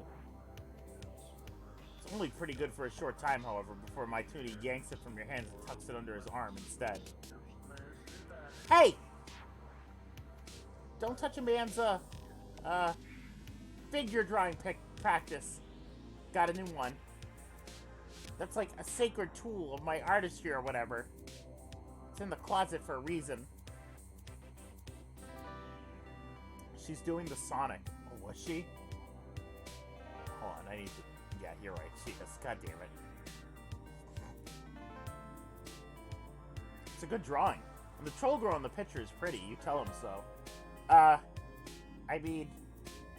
Yeah, sure, I guess. I don't know. Whatever. I hadn't noticed. She's just a friend of mine. Like a cool friend. She's cool. She skateboards. We do it together sometime. And she likes games, which is rad. Almost no one else I know can keep up with me with that shit because my skills are too elite. We're talking high quality, full 3D definition, like damn, top of the line flat screen. That's my skills, I mean. I don't have one of those. I forgot this is 13-year-old my tuna. I completely forget that they're a little bit younger. This is before they were dating. People use their friends for drawing practice all the time. What's that saying? Draw what you know. What's that saying? Draw what you know, right? You don't think that's the saying. Well, maybe it should be. That's the saying now. I'm coining it because it's sick as hell. Now that I have adapted it to be better. Adapt to survive and conquer or something. You don't think that's the saying either. But more importantly, it's cool that my tuna does art, right? Oh. Yeah, sure, I guess. Yeah. I like it well enough. I mean, a dude's gotta have hobbies, right? I can't do sweet grinds all the time and wear out my wheels. Can't have that. Can't have that. The wheels are life. Like ball is life, but which wheels?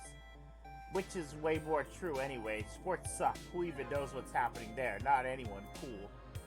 So he draws instead? Yeah, I mean, that's one thing I do. I also game. Like, obviously. Multiplayer shit, mostly with friends. Some online stuff. Like some Mario Scuttlewagon. Mario Scuttlewagon. Or Smash.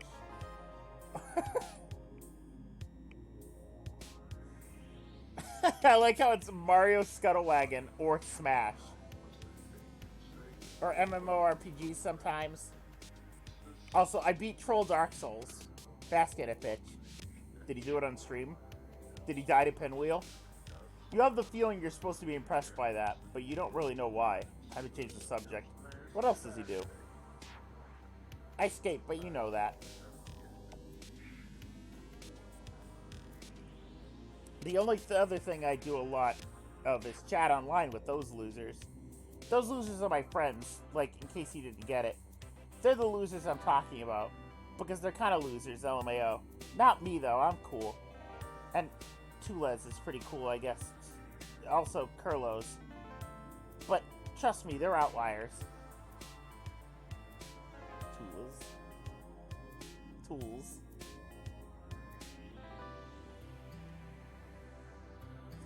Doesn't seem very nice. Ugh, you sound like Cakery. No, it's not nice. It's a joke. It's jokes. Do they have jokes on your whole planet? My friends are only sort of losers.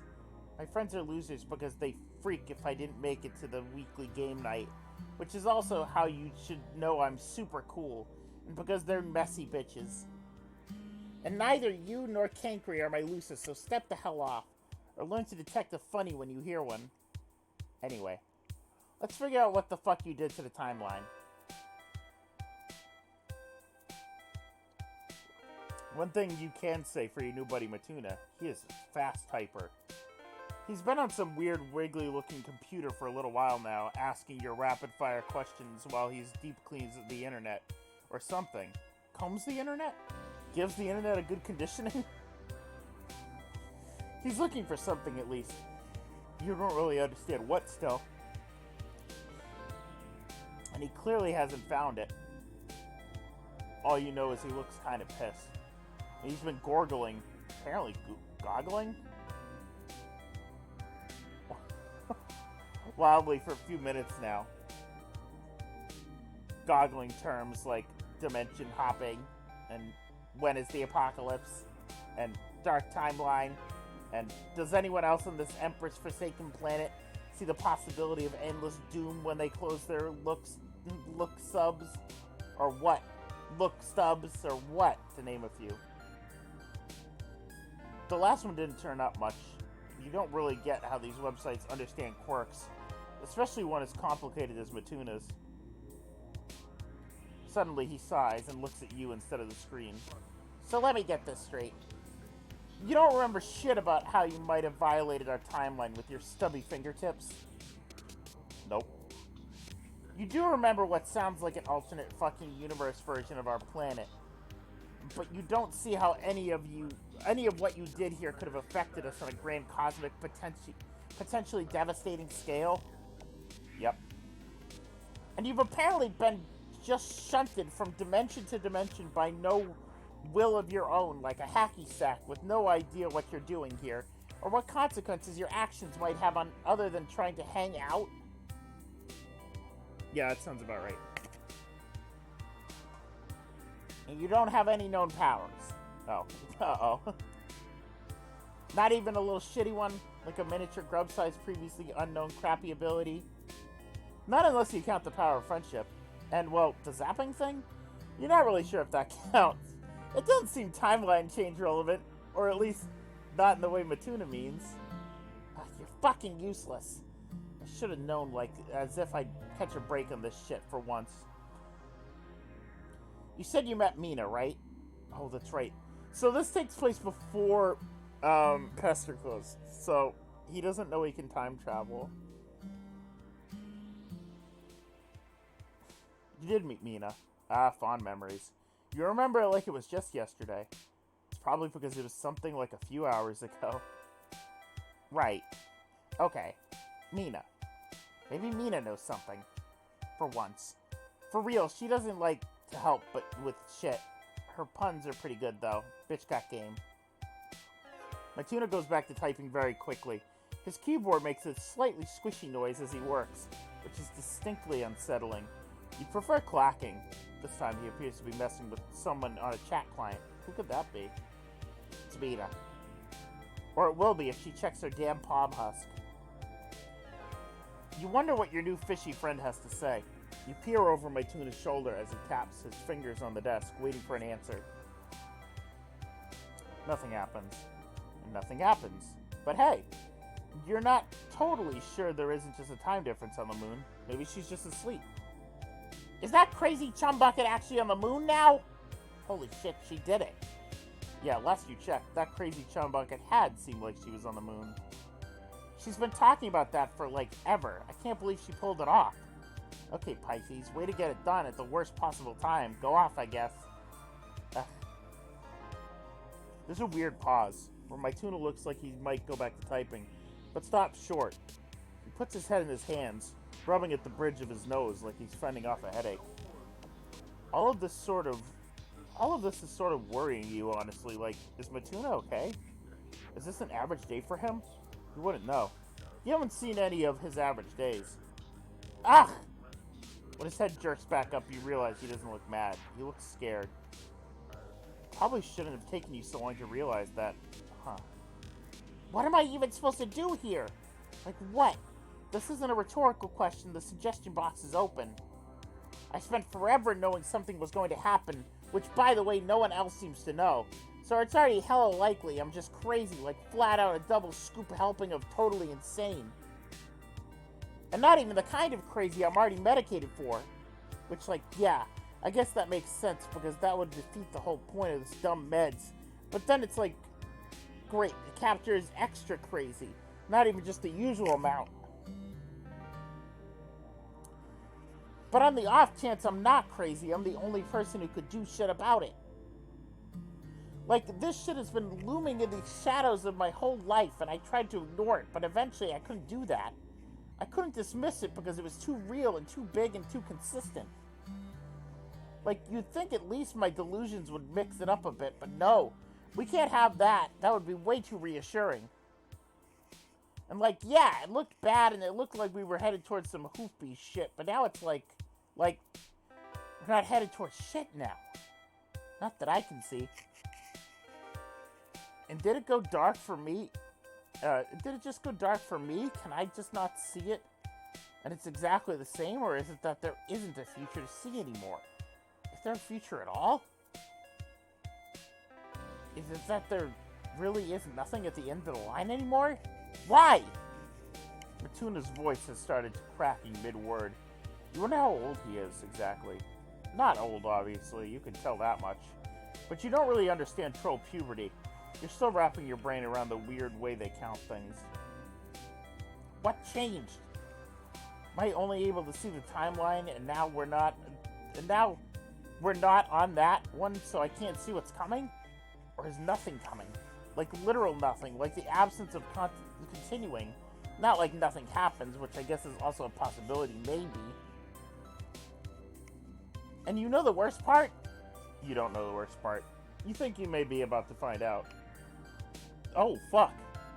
The worst part is, I don't even think I'm crazy. Not really. I mean, not about this. I know I'm a little crazy, but, like, unrelatedly. Eyes. Guys, look, eyeballs. Well, you know, eye holes.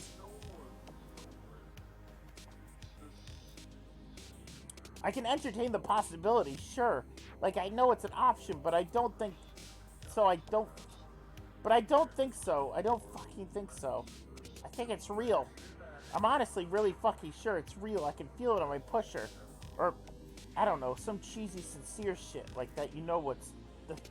like that. You know what I mean. It feels real.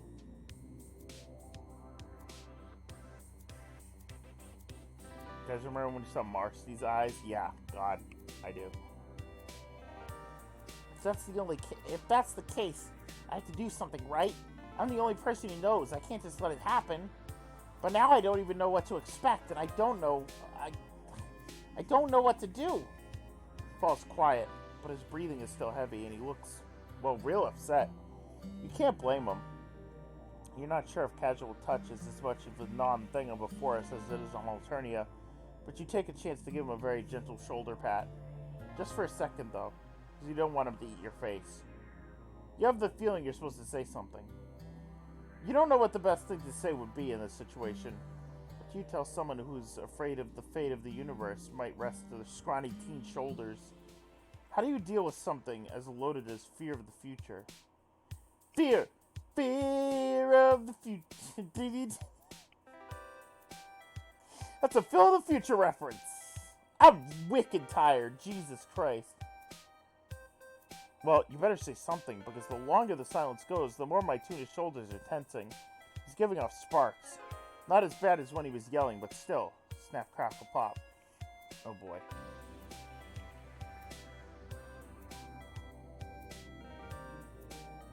Alright, give me a second. You guys choose. I gotta do something real quick.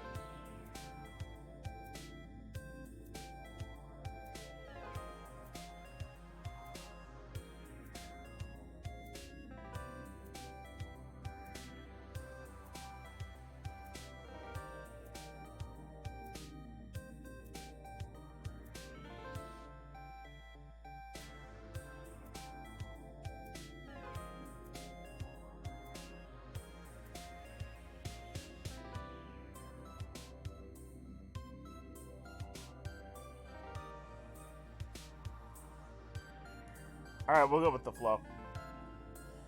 You've heard of this thing that's pretty hip with the teens these days called cool nihilism. You think that sounds like just a remedy for what ails him. Sure, we can't control the future, We can't know if things will crash around our ears like a sea of fiery doom at any moment. So why stress? Why not go with the flow? Why not bask in the tides of destiny? Get lapped by the waves of the twisted timeline's roots? Wait, why do roots have waves? Never mind, that's not the point. The point is, my tuna can't know for sure if he was even right about the first one timeline. And he can't tell anything about this one. So why not give himself a break and stop worrying so much?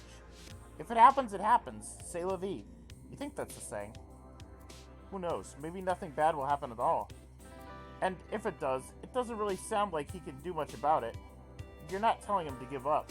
You just think maybe he should refocus his energy into a more protective path. Honestly, isn't that what dealing with the future generally is? Just letting yourself be tugged under by life's waves, trying to enjoy it as much as possible? Yes, you got the waves in there, and it made sense this time. That's basically what you've been doing, shuffling across Alternia and now before us, guided by whatever wild thing happens next. You think it's working out pretty well for you. When you look at Matuna's face, though, it doesn't quite look like he's taken to cool nihilism as well as you'd expected. In fact, he looks even worse than before. Whoops. I'm not fucking doing that! I'm not! I can't just leave them to die! I should have known I'd have to do this by myself. No one believed me last time, and no one's gonna help me with it now. Fuck, I have to do something about this. I have to do something about this now. The timeline is already dark, and I have no idea how long we have until something bad happens. Fuck, I have to go. Suddenly, he's flying out the window without a second look. Oh jeez. That's not what you wanted at all. You have to stop him. You run after Matuna, snatching his skateboard by the door on your way out of his room. You do a hashtag sick grind down the stair rail, escape between the legs of Matuna's Lucis, which you now know is way too big, has at least one too many heads, and follow him away from his hive. You may have a head start, and flying may be faster than skating, but you should have never underestimated the powers of friendship and determination. Besides, he's glowing red-blue against the dark sky. He's pretty easy to spot. Epilepsy warning. Okay, got it. He's already got some distance on you on those stairs, but you managed to skate after him down the Befriendus streets, following his psionic trail like it's fairy dust. A jagged city skyline is steadily rising up towards you. You have an awful feeling you know where my tune is going. Me tuna, my tuna, blah blah blah. That sort of. I didn't think it was gonna be. I didn't think it was gonna be this one. Shit! I didn't think it was gonna be this one. Oh, that woke me right up. What the fuck? Oh my. Guys, for anyone who doesn't know, the one in the orange jacket there, kind of in the middle there on the right, that's me. That's my troll Sona Phantom. There he is. Hey, he made it in. He made it in. He did it. He exists. He exists in something that isn't just my brain. So thank you for that. You've put him. Our debt has been repaid. True that. Fucking beautiful. Thank you for that. You made my day. That's some good shit. I wasn't expecting him in this one. Immortalized, yes. Yes, exactly. Immortalized. By the time you get to the city streets, Matuna has already touched down. You spot him in the crowd near a weird sign that says low blood parking only, looking frantic and still glowy. As you skate closer, you realize Matuna is not just in the crowd. He's trying to talk to the crowd. Most of them seem to be ignoring him other than some concerned looks walking past him as he tries to speak. Please, you have to believe me. Something really fucking bad is going to happen. We have to stop it. Call out to my tuna, but he totally ignores you. Kind of like the crowd is ignoring him. Well, some of the crowd. It's a busy street, and you can see some people starting to pause. There's the beginnings of whispers, some muttering. Oh, wow, really? Is it like, oh boy, is it really like a disaster? Hold on, let me see this shit. kind of curious. Oh, yeah. Oh, yeah. Oh, yeah. Going full crazy. Whispers, some muttering. You think you make out the words hysterical low blood. Someone's talking on a phone, but you can't be sure it's related. Someone else is taking video, and you know that's related. There's something sick and heavy in your stomach. I'm serious!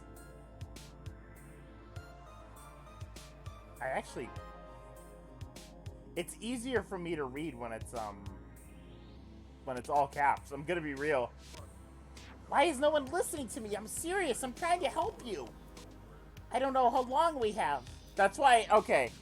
That's why it's easier for me to read Terezi's shit, because it's in all, it's just the lower caps throws me off. We have to do something. Someone has to do something.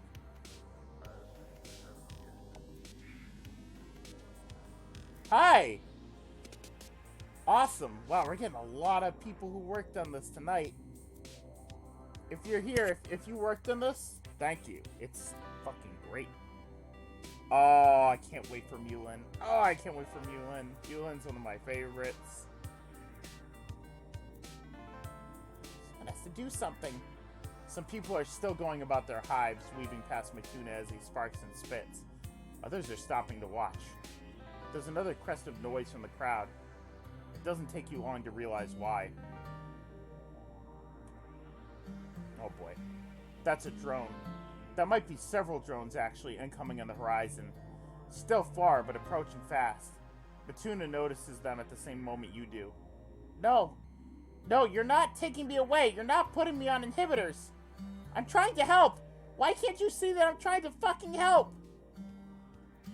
You're not sure how you could tell he's made a decision exactly. He looks so scared, it's hard to imagine any other expression on his face overriding that. But somehow you can see what he does. You can tell. Maybe it's a gut feeling. Maybe it's a long-delayed flicker of the psychic intuition you wished for as a kid. Whatever it is, something passes briefly over Matuna's face and you know. Okay. No one's gonna listen? No one's gonna help? If no one else will save us, I will. They can destroy the world if they can fucking find it. Oh, shit. And then he's levitating again. You can smell ozone and heat. It's like he's leaking power from every single pore. The whole of him flushing with it. It's more than a glow now. It's like a fucking radiation. You really hope for a second that he'll just fly away, zip off into the sky and streak of red and blue, away from the trolls and the drones and you. It's not like he's been handing out business cards. He could still get away. A part of you knows that's not what's going to happen, though. You're not sure what you think he's going to do, but it isn't that. His power flares out of him. It's like nothing you've ever seen before. It doesn't touch you, doesn't hurt you, but every hair you have is standing on end, and your skin pricking like it does before a static shock. The drones are delivering orders in a robotic monotone. Stand down or be contained for his own good. That's nothing like the drones you encountered on Alternia. Regardless, Matuna doesn't listen to them. Oh boy. He flies higher, and it's like you can see the crackling arcs of his psionics lighting up the entire sky. Someone's still filming on a cell phone, but a quick glance at the expressions of the trolls around you make it pretty obvious that this isn't a normal display. No one has ever seemed to notice you, and you've forgotten to tuck your hood up over your non-existent horns. You're scared for him. The drones are encroaching now, some of them whirring to life as they propel themselves into the air. It's slow and laborious, but Matuna is no longer a moving target. Every inch of the world goes bright for a minute, and then everything shudders. Shit. The earth under your feet lurches so hard you lose your balance. Go to the ground on your hands and your knees. Your palms sting, your skin broken. And it's not just you. The trolls around you are struggling to keep themselves upright. You see a building that must be miles away sway. It's huge. It's monumental. It's like he's moving the entire planet. It's like he's trying to move it out of the way. But the drones can't be put off for long, and Matuna doesn't seem to be focusing on them. It's really like he doesn't even see them, or anything, really. You think he might be bleeding. It's like he doesn't have focus focus left for the world in front of him. His eyes, from what you could see of them, are trained on the sky. It's not easy for the drones to drag Matuna down. He doesn't make it easy. They fight through the mess of psionics surrounding him like it's something with tangible weight. Like it's thick. Thick! Like they're dealing with a hurricane or a tsunami or some other natural disaster. The world jolts again. You see trees fall. There's another bright flare of power, searing your eyes so bad you have to shut them. And when you open them back up, Matuna's lying broken and unconscious on the ground, bleeding from every orifice in his face. His ears, his nose, his mouth, his fucking eyes. The drones are circling, surrounding him on all sides, as if he could even escape at this point. There's still the residual cracking of electricity, but it's fading. The trolls are putting themselves together. They're returning to their lives like this was just another event. The makings of a new viral video. You think your eyes are wet, your cheeks. Someone clucks with matronly symphony, as if they walk away from Matuna's limp body. Poor thing, you hear. I never understand why they let low bloods keep that kind of power, why they can't handle it. There you are, watching as the drones close in on your first on-planet friend. Totally lost in the middle of a strange city on a new planet. You don't know what's going to happen to Matuna next. What was he said about inhibitors? Everything is awful. And it sort of feels like your fault. Well, that's...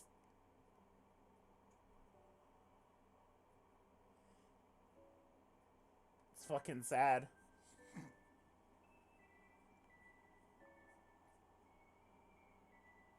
It's funny, these Befriendus drones seem a lot less, like, kill on sight, and I'm like, oh, that's right! It's Pfeffery, that's why. That's why they're a lot less kill on sight. I was gonna say, Alternia's drones are a lot more, their solution to that would have been just, like, blow them up!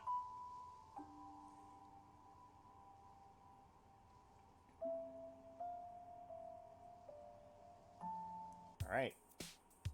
One more for him. You don't need to know the future to make a difference. Well, we've gotten good ending... We've gotten good ending, Hold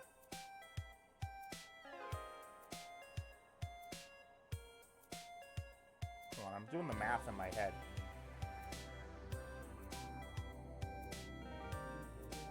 How did... Hold on.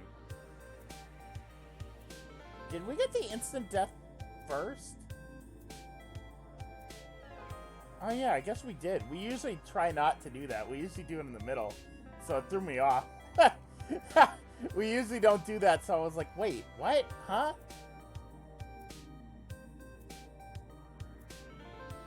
Yeah.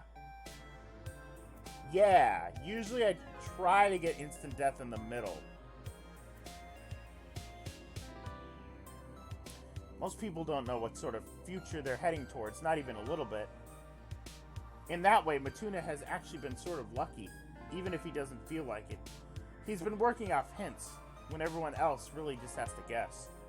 Sure, people have things they hope for, or they can guess at what might happen based on logic and likelihood, but mostly everyone goes in blind.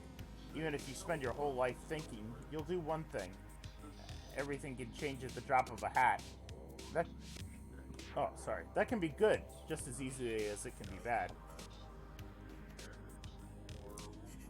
But people still work for the future they want, even if they can't guarantee anything. And the things they do still make a difference and change their lives, even if they can't tell at the time what the outcome will be. How his gloves work. Got them custom made. The prophetic future is going dark. and has the prophetic future going dark has really only done one thing: put Matuna on the same level as everyone else. Now they're all equally confused, which is really the human or troll condition, being confused together but trying anyway. Not having a concrete roadmap for the future doesn't mean Matuna can't help himself to the people he loves through whatever may come. His actions can still make the same level of difference, whether he prepares for an oncoming apocalypse or just takes each day as it comes. The way he deals with this unknown future can be the same way he's been dealing with everything so far, by making friends and helping people and drawing, playing video games, and trying to do his best if something bad happens. It isn't over. Nothing is over. We all deal with the futures we can't see coming, but that doesn't make us helpless. And it might be good to let other people to help with some of this too. Maybe share the load, handle everything that comes, which could be anything or nothing, or totally normal or totally weird, as a team. Sounds like he's got a pretty good team.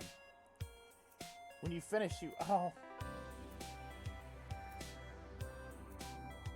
I care him. When you finish, you realize Matuna is crying. You don't really know what to do. Is this good crying or bad crying? Medium crying? All you know is he's really going for it, sobbing his eyes out, and after a second he shoves his face into your hoodie and cries into it, his shoulders shaking and his nose running. You do really like this hoodie, but you don't mind its sacrifice for a noble cause. You just sit back there and let him sob, awkwardly patting at his back. He touched you the first this time, so you're pretty sure you're safe to have from having your face eaten. After a few minutes of this, the tears start to slow and then subside. Matuna pulls back and wipes his eyes, then his nose, looking a little embarrassed, but way less tense. You think that's just earned you a pat on the back. Good job, you. Sorry. I'm sorry. I'm gonna turn off the disabled quirks again. We go. This has been kind of shitty. Understatement. Not this as in, like, you being here tonight. I just mean this whole... He gestures at his entire room, kind of awkwardly. Somehow you don't think he means his hive. This whole sitch. I tried bringing it up once and nobody really... I don't know. Took me seriously? To be fair, I'm not serious most of the time, so maybe that's my bad. Like, they expect my high-quality jokes on the constant. That's not a saying. I'm very funny is what I'm getting at. Everyone thinks so. I didn't really try again. So, like, thanks for believing me about it, I guess. Well, you had no reason not to believe him about it. You can totally see yourself accidentally destroying a timeline. That sounds like something you might do. Probably should not sound like something you might do, but okay. LMAO. It's kind of fucked up, but I think some part of me was sort of looking forward to it. To whatever it had... whatever had it looking so messy, I mean... The timeline. The timeline is the it in this sentence. Which sounds so bad, I fucking know. It's just like...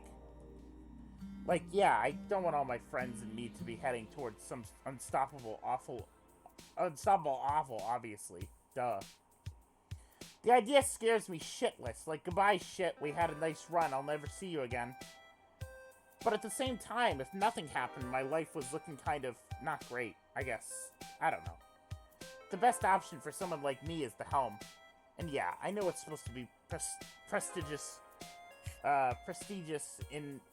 It's a huge fucking honor to serve your empire high-level position, blah, blah, blah. We've all seen infomercials. Me more than most fucking targeted ad bullshit.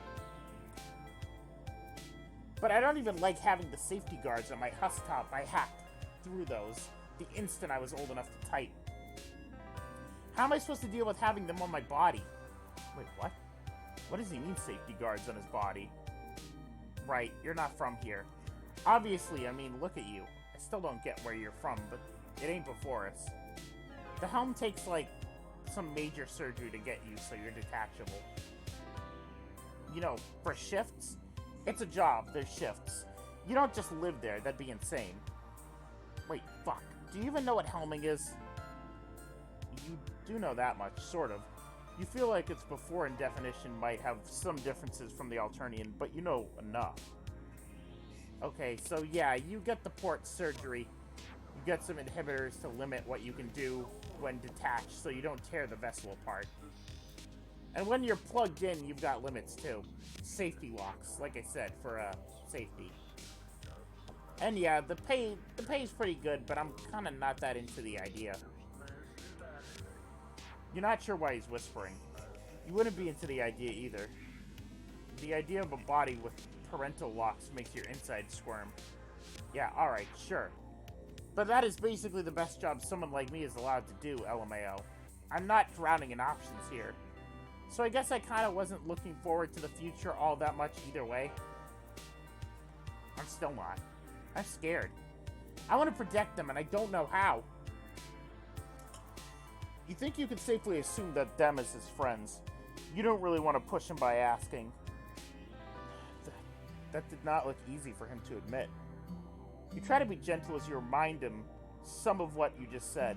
That you can still do things even in the future you're unsure about. All of that is still true. You can still make a difference. My tuna lets out a big sigh. He looks like he's been holding it in for a long time. But he's smiling, a little bit. Hey, do you want to see my favorite place in Befriendus? So far, I mean. I haven't seen the whole planet yet. Maybe it comparatively sucks. Don't get your hopes up, is what I'm saying. You'd love to, actually. Alright, hang on, motherfucker. We're going back out the window. You kind of feel like Matuna maybe just hates doors. You do go back out the window. Your new door-hating buddy floats your window, you without the skateboard this time, which is somehow more nerve-wracking. It's you flying, not something you're standing on. Okay, close your eyes for touchdown. I want you to get the full effect. But also, don't get mad if it sucks. It doesn't suck. It's beautiful, actually. You feel like you can see half the planet. It doesn't look so intimidating from here.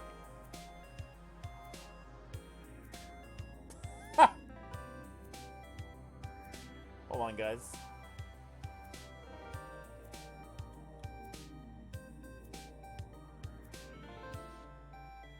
One sec. I've got a funny meme.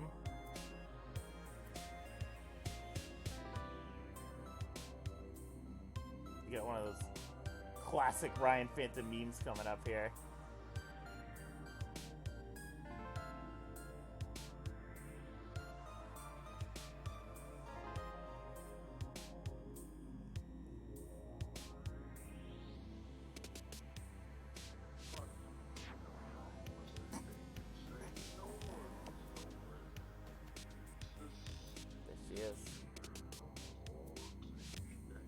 She is. She's up there. She made it. She made it, guys.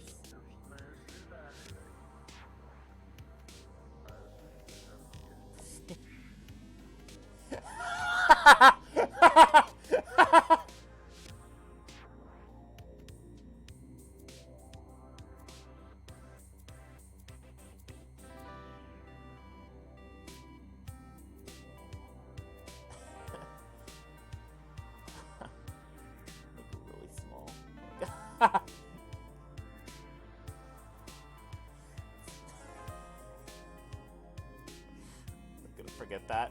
It's beautiful, actually. You feel like you could see half the planet. Doesn't look so intimidating from here. Yeah, it's okay, I guess. It's a pain for most people without psionics to climb up here, so I sort of go here when I want to be alone. I haven't really shown it to anyone else before, because most of the people I talk to are over the internet. That's why I wasn't sure if it maybe sucks.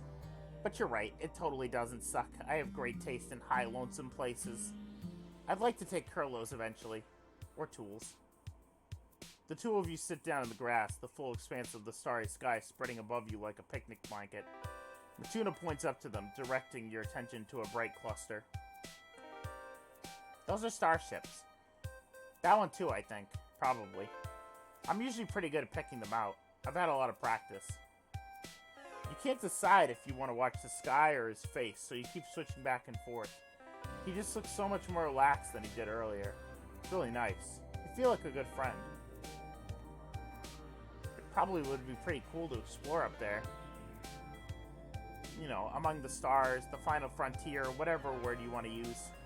Space. It's kind of like to do... I'd kind of like to do it if I got a choice in how. No brain locks, you know the drill. Maybe even picking the destination. Taking people I like with me. Also unrelated, but I can't fucking believe Mina is up there right now.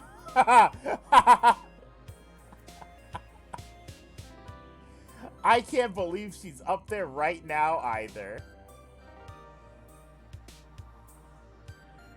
You know, if I squint just hard enough... Oh, nope, there she is. Over to the right, in the middle. There I am. Hi, Griffin. Thanks for watching my comedy video. That does sound nice. You've gone all around at least one planet and one moon now, but you've never really explored outer space like that. On your own terms. You had a spaceship that was under your sole command once for about 10 minutes. What was up with that spaceship? We never did get that fucking answer. I mean, Doc Scratch gave it to him, right? But, like... I don't understand the context. Okay. So many questions. The two of you sit in companionable silence for a long while, just watching the stars and the flickering city lights below. The air is warm, the moon is still hovering high in the sky. We remembered Friendsim, and thank God for that. You're the only ones who did. PesterQuest sure didn't. Eventually, Matuna turns to you, and he's smiling like he means it. Thank you. I honestly feel better about the future than I think I have in a long time. Hopefully whatever is coming will be good enough. Good though. Obviously zero guarantees on that. But I'm gonna do whatever I can, even if it isn't. That's a promise. That's honestly really nice to hear. Part of you feels like you could just sit here with your new friend forever, or at least until the sun comes up. You still have to find Arania, and you have other people to meet, and things to do, and pals to befriend, but this is a good end to your first day in Before Us.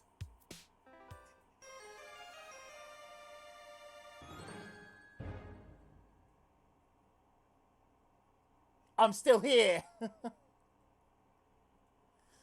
That's good. That's good art. Alright, so. Oh, hold on. Dr. Wowie! Mega Man? Found Dr. Wowie. So what's up with the secrets?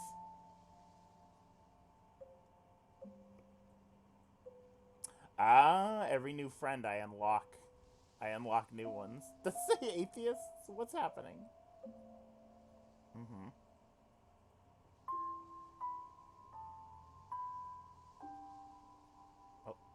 Oh, hold on. Wait a minute. Oh, I thought I saw something.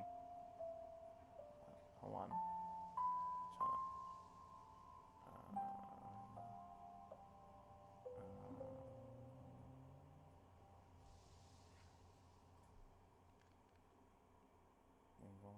Carefully. Careful.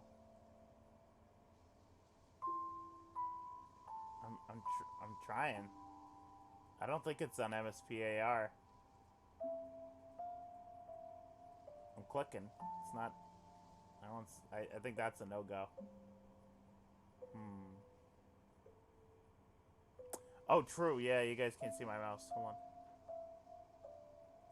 Yeah. Now you can see my mouse.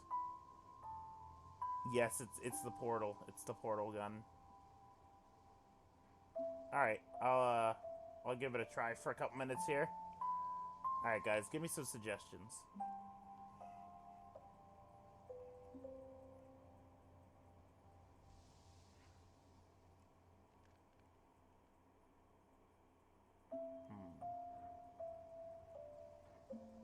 If I hover over it, will it change? Will it, like, light up or something? Or do I have to click on it? That's a good question. Oh, okay, got it.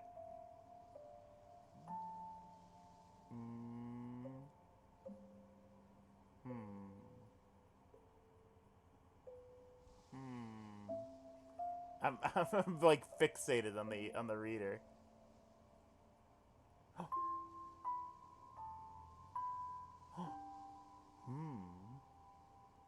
Where could it be? Alright, let me turn off my cursor real quick.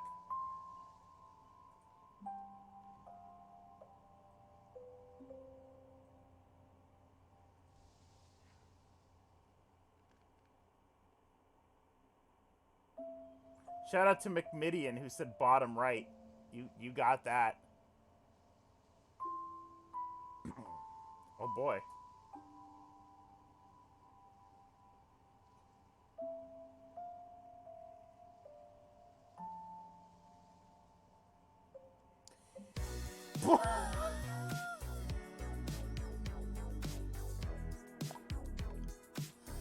What? No, I need to see that again.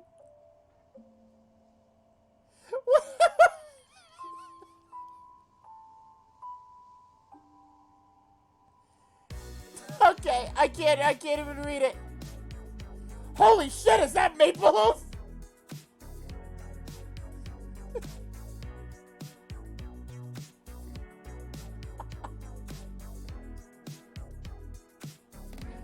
Oh my god, it's the Hornsroot.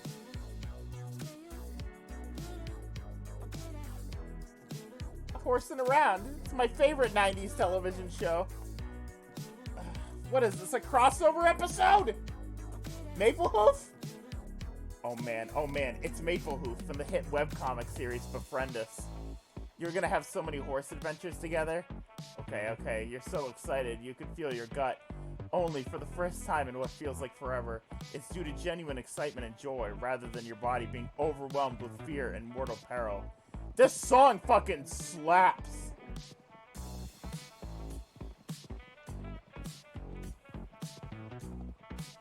Horse to meet you. Maple Hoof doesn't say anything because they're a horse. She? He? You're not actually sure what pronouns Maple Hoof uses. You don't really feel like sexing a horse.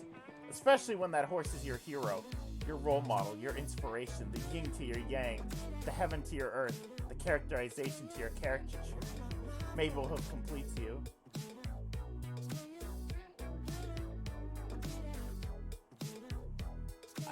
This music, though.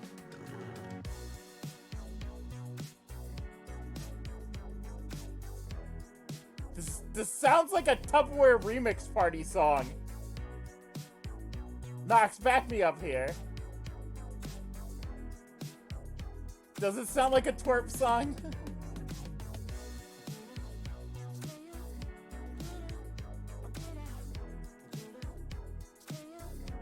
Oh god, that's great! I'm glad.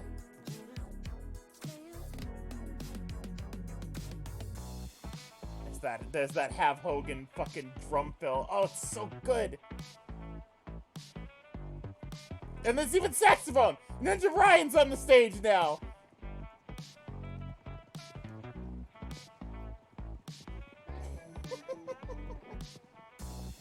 All right. Holy shit. I'm not sure if any of these actually matter. Play it cool. You need to focus, really focus. It's not enough to just dig out last night's leftovers. You need to understand every detail of the situation. Understand every data point and factor that can give you a leg up. You need to see the dotted lines and the arrows. You activate your pineal gland and open your third eye.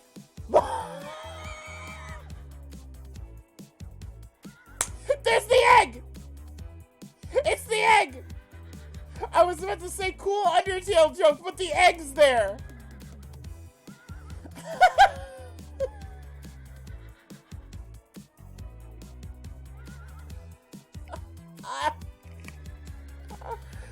Holy shit, you activate your pineal gland and open your third eye. The secrets of the universe are laid bare for the most noble of purposes, making a killer first impression.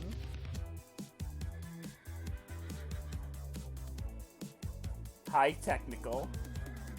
What the fuck? What the fuck, guys?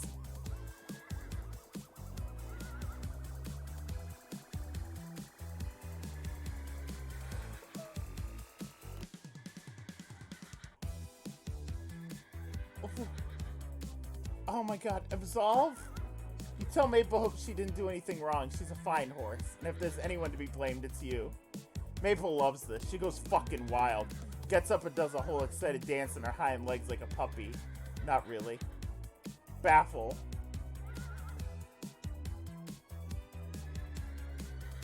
You try to impress Maple Hoop by telling her a complicated riddle. Note the horse meter.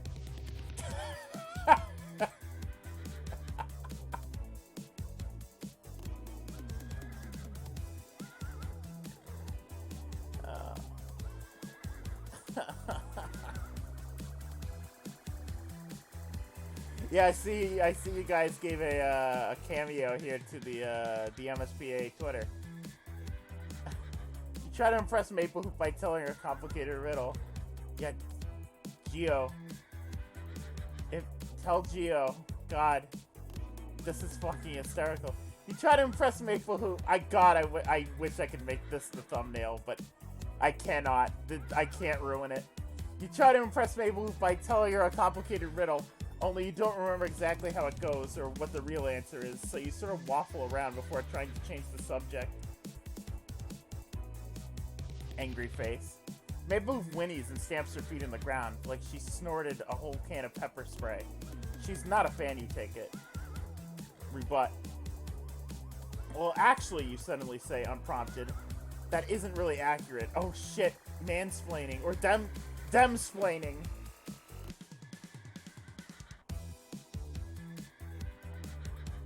Horse emoji.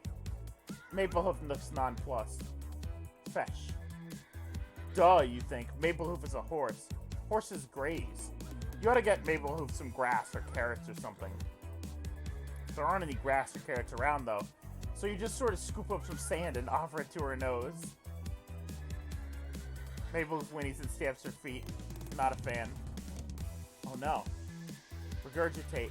The best way to impress someone has to be to play to your strengths. So you start talking about a special interest you hold personally. You know everything about it, so you can talk and talk and talk. What were you expecting, the Tooth Fairy? Maple loves this. She goes fucking wild. Naturalize. You're an unfamiliar person. That might spook an animal. You roll around in the sand for a minute to become one with nature. You end up getting a lot of sand in your clothes and shoes. Listen, I have to stop you there. This has gone on for long enough. I'm afraid there's a part of this story that's come across as misleading. I'm afraid it's too late. You're trying too hard at this, and it's not going to work out. Also, you were terrible at flirting. I know. The timer, the buttons, the choices, it's all here. This is a video game. But at some point here we crossed a line, and it became impossible to hit the standard route of imagine for yourself winning. You want to win this route, but you don't even know what that would look like. How could you? In stories, as in life, some paths seem important. Or right. They seem like they're what you really need. You can't really be happy without them. At this point, Maple...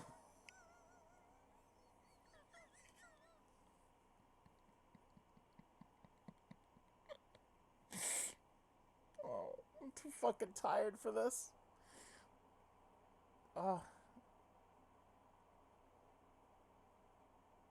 Reminded me of the clip of Bubby just going, I'm going back, Gordon. And then he just, like, fucking floats out of the fucking screen. Thank you for the sub, Virkin. This is, Befriendus. Don't worry about her now. Keep your eyes on me. This is more important. It's fine. Don't imbue this with the more emotional weight than it deserves. This is a story, a game. You can always restart and try again. Continue the story in your own way. Write your own if you want. We did. In just a few lines of dialogue, MSPA reader will be sad. They didn't get what you wanted, but you're not them, not really. Have the wisdom not to multiply your own problems by proxying all the worries and troubles of people and characters you're made to relate to. Their struggle is not yours. You could do better than the hero of a story that's already been written. See you, Space Cowboy.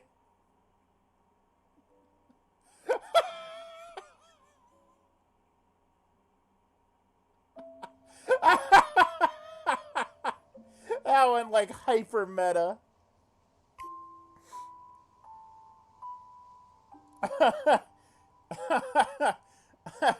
Is there a way to win the horse dating?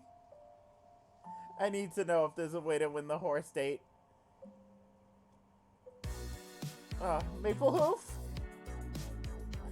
On second thought, you know what? There are plenty of weird white beasts around here. You're not sure why you were so excited about this one. Ah, bummer. You know how sometimes you see something out of the corner of your eye and your amygdala just fires off before you have a chance to consciously process the stimuli and assess the situation? It's just like that, but with horse recognition instead of a pure response. No, this is merely a normal wild horse with a heart tattoo. Possibly a decorative clipping, grazing on a beach motionless with their head up. The rules were I couldn't change... The rules were I couldn't change the dialogue in the tweet video. Now I remember this. I remember this now. I remember this slightly. Hold on. Is this the one I think it is? Yeah, this is the one that came out on April Fool's.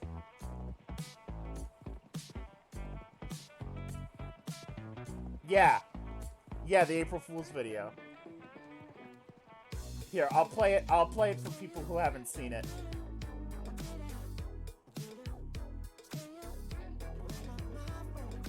God, this music is so fucking good.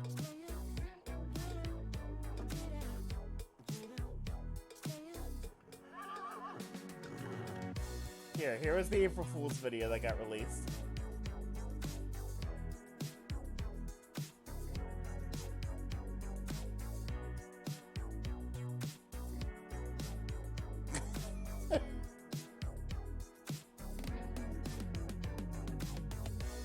Gio! Gio, you did so good. It's so fucking good. I love it.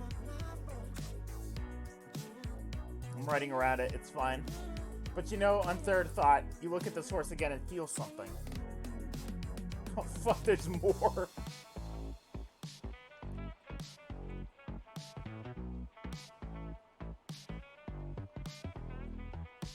Gaze. You gaze into Maple Hoof's eyes and feel an instant connection. You understand this horse like you've never understood another person before. You feel something happen deep inside you, something magic, something spiritual. Maple Hoof is part of you now. You place your hand on Maple Hoof's snout, and instead of retreating into a barn or something, you deepen your soul bond. Nay. Maple Hoof doesn't say anything because they're a horse. You feel your connection, your bond. You do know what you know what you have to do. You ride the horse. You leap onto the pony in a surprising display of agility. Miraculously, Maple Hoof doesn't spook or kick or even just walk a few steps to the side, mess up your jump from earlier. Riding a horse is amazing. You feel like you're sitting on a horse that occasionally takes a few steps towards some grass. You could feel the steps as if you were really standing on the ground yourself.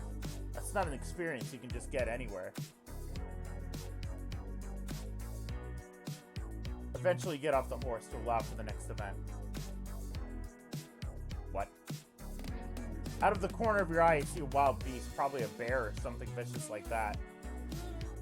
He sprints towards you. You're a goner for sure. Definitely going to get ripped to shreds right here in front of Maple Hoof and everything. Suddenly, at the last second, Maple Hoof jumps between you and the beast, saving your life. Horses don't usually do that. It's probably only because of your once-in-a-lifetime spirit... Hold on. Horses don't usually do that. It's probably only because of your once-in-a-lifetime spirit bond between horse and non-horse person. From then on, the two of you are inseparable. You love Maple Hoof, and she loves you. You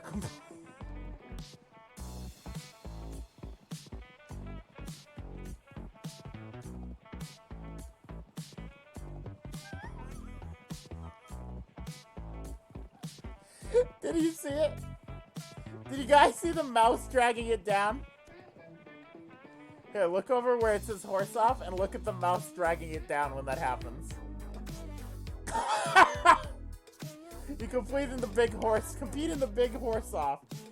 It's a close one, and it looks for all the world like you were gonna lose.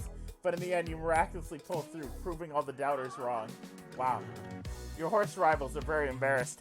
They made a whole deal about how your horse wasn't the best horse, but now the judging time is over, and the results are that your horse is perfect, empirically. They all leave in shame, forever relegated to the dregs of horse society. But not you. You and Maplehoof are the upper crust, the cream of the riding crop. You take your horse winnings, I saw the mouse, and retire to great wealth and acclaim in a beautiful bucolic farmstead. You are the envy of all your friends and peers.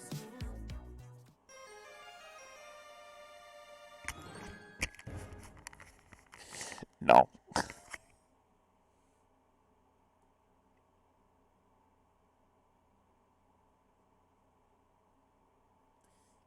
It's drawn in the it's drawn in the art style too. I can see it. From a former brony, I can see it. I can see it with my eye holes. You feel like this may not have been the most serious route.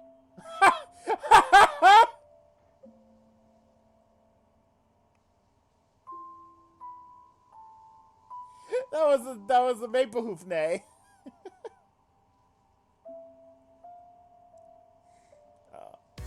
Do not gaze.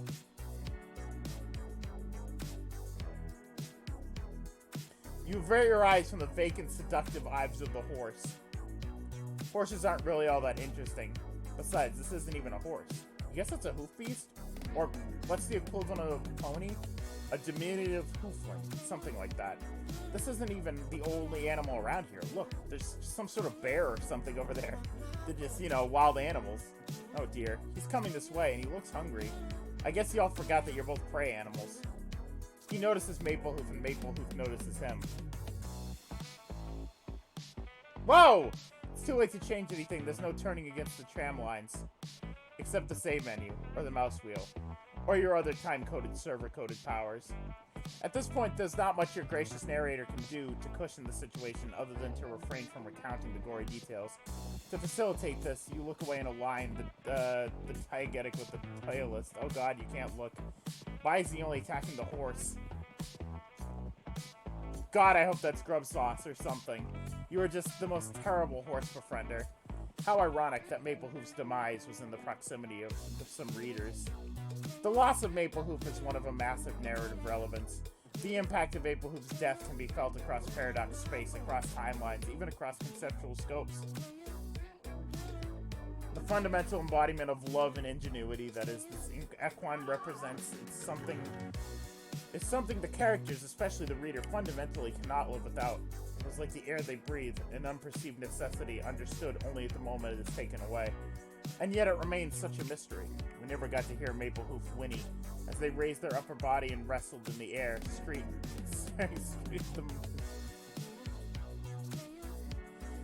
symbolically fighting the forces of fate puppeteering them. We never got to brush their beautiful mane or hug their coat.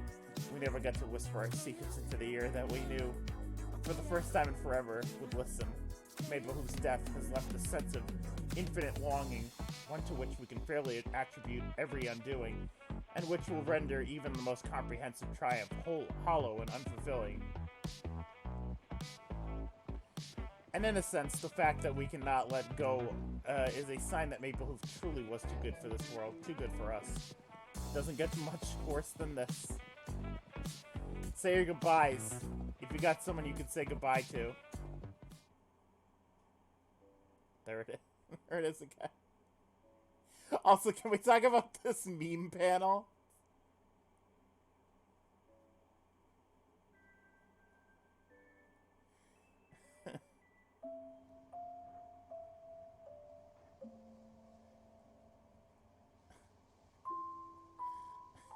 Now in alpha. Trolls, that is. I think there was one more. Hold on. There was Maplehoof.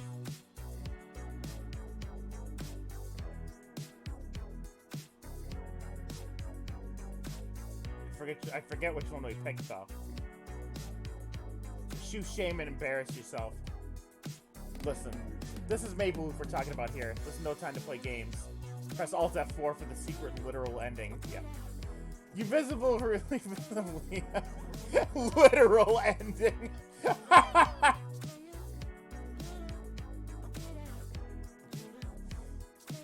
Please, I'm begging you. God damn it.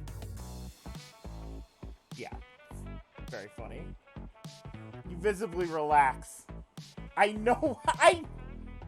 I know what all. Don't listen to him. He doesn't have his passport.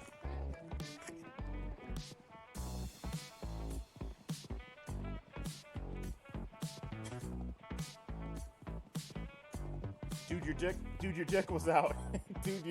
I was just helping you. Dude, your dick was out. You visibly relax like you're seeing an old friend. How great is this?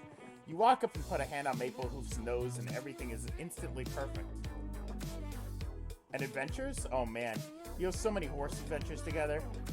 You do the fun horse thing where the horse stands on 4 legs and the person climbs up and sits on their back, and you manage to keep your balance while Maple Hoof wandered around for a bit. You have a whole off-screen battle with pirates, like Shakespeare did in that one play, Othello. Pretty sure it was Othello. It is extremely exciting and well-produced. There are all kinds of animations and several music tracks. Some of the pirate designs are actually developers in clever cameo. Real high-quality stuff. Geoface.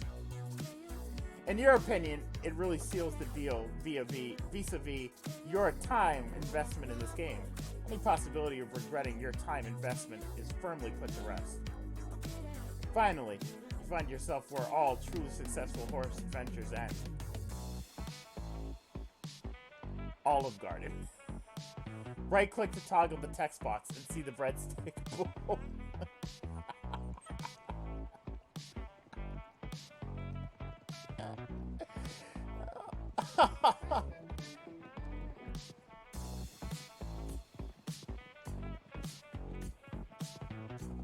Finally, you find yourself where, yeah. You're not entirely sure about the logistics of the situation. You're a little bit concerned about your parasocial relationship with Maple Hoof, you know. You feeling like you know them because of their public career without their actually knowing you, creating a sort of one-sided, potentially unhealthy relationship based more on charisma than a genuine personal connection. Maple Hoof eats a breadstick. But no, they're actually pretty down-to-earth horse. You're not sure you've ever met any sort of horse, any other sort of horse, but it's still a weight off your shoulders that your time together worked out so well. But who knows what the future holds? A past friendship, you're sure. Such a true and meaningful relationship. In fact, that nobody will ever need to talk about it or reference it again. That's how secure you two are. Aww. Have little a bread as a treat.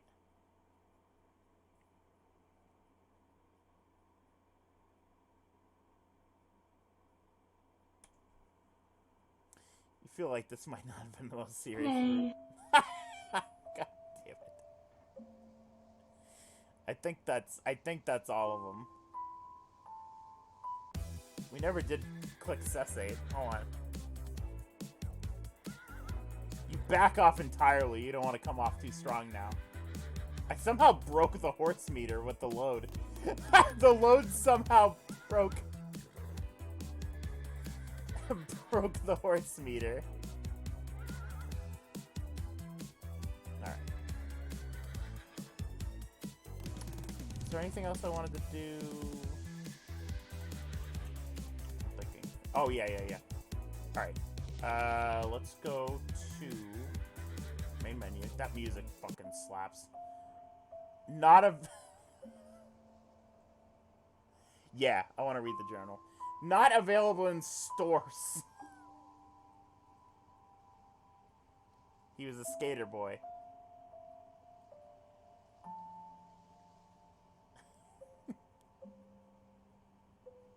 A miserable little pile of secrets. Oh, man. The author of the journals. Maple Hoof. So what's the deal with this? How long is this? How long is this read? Long? How long is each? Aren't super long? Okay. Well, I wasn't sure if I wanted to wait until they were all unlocked, but we'll read them. Fuck it. On the 14th bilunar perigee of the second dim season's equinox. It seems I've yet again waltzed around my so-called impending doom with little more than improvised choreography. With these countless close brushes with my demise, I threaten to find the experiences predictable.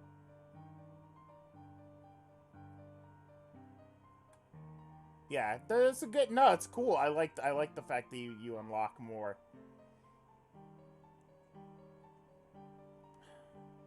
Not that the promise of unrelenting emptiness sounds like the most unfavorable poison under my current circumstances, though I trudge onwards through my iron will and stubbornness, living a life like mine is, not to put too fine point on it, borderline insufferable. Her impassioned conservation delivered yet another telegram, met with a chorus of raised eyebrows, though some may suspect foul play from such an abnormally close working relationship with the Empress. Their self-absorbed murmurs clash starkly with the clean, sanitized masks they insist on bearing in my presence.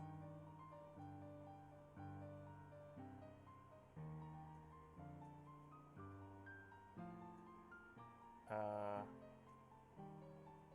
on. So you can eat them when they're done.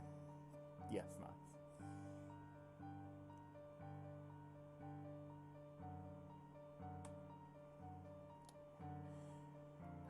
Oh, I see. Oh, it goes up one. If it wasn't for our pitiful excuse of an education system, hues warmer than green might have learned that those of my hematological disposition read impressionable minds like theirs for breakfast. I never tell them I know every trivial detail about them, however. The second these wigglers freak out and scramble to their higher-ups is the second I ice skate on shatters beneath my feet. And no language, modern or ancient or other... I should be reading this in my Risco voice, I just realized. Yeah. Yeah, I just noticed that in the background. Still the quirks... Oh, the quirks off actually works for this, does it? Oh. Oh, you're right. Yep. You're right. Can't wait to fumble over Vriska's quirk once again. No language, modern or ancient or otherwise, has the vocabulary necessary to describe how utterly sick I am of being sentenced to being a fucking book hive archiver. I don't think it takes a hive mind to figure out that someone of my skills and caliber doesn't belong trapped in a dusty building sorting authors alphabetically. My home is the sea. I belong on the sea. By the way, yeah, I see the boot in the background. That's the picture of her in her flarping outfit. But I digress. When the Empress of your race sends her regards, you don't very much have any other choice than to write back. Right back. Especially not when you're as close to her as I. I will keep telling her that these forms of private correspondence were doomed to rouse suspicion from the first square, but I suppose I should have known better than to think she was very good at listening to other people. Raised in centuries' worth of bloodlust, she bested her ancestor in combat and turned our entire race into a peaceful society. A utopia, so says she. So says she. And of course, her word is law. It doesn't take a legislator to figure that out. Perhaps this is why, no matter how many threaten to catch on to our true feelings for each other, not a word will ever reach the surface. Was this a thing?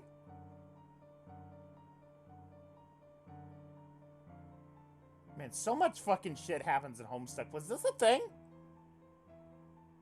Was... My brain hurt.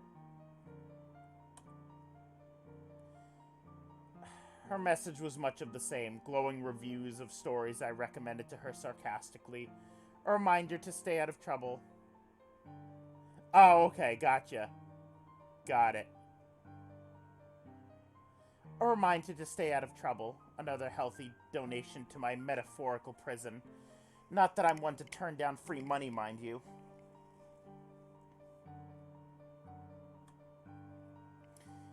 There was one strange quirk to today's message, however. One I almost can't record, even in the private journal. Obviously, though, I will be damned if I let a single piece of information vanish from sight entirely. What's a journal for, right? She, blasphemous woman that she is, wants me to hunt down any record of the obscured. I fear I may have offended her at some point in the recent past. Knowing her as personally as I do, I'm perfectly aware this is a mere game to her. A moment of thrill to keep track of my hunt at my expense? Sure, let's opt for that notion. Let's start with the basics, shall we? A mythical troll with blood, a bright red candy. Oh, bright? Blah, blah, blah. A mythical troll with blood, a bright candy red. A lone pack beast who wanders from subgrub to subgrub, living on nothing but pure, bitter spite. A total stubborn wiggler in every sense of the word. I can see why Pisces wants him tracked down.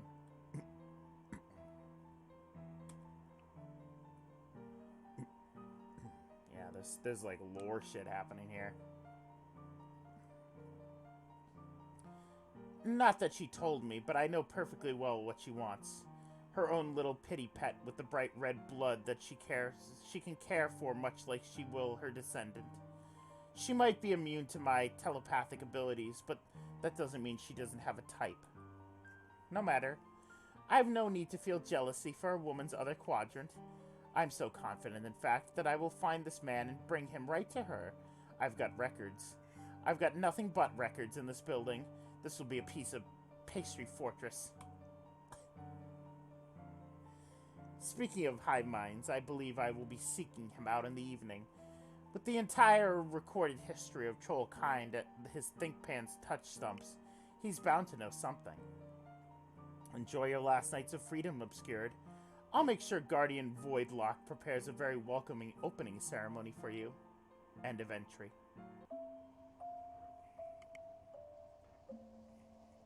Chapter 2.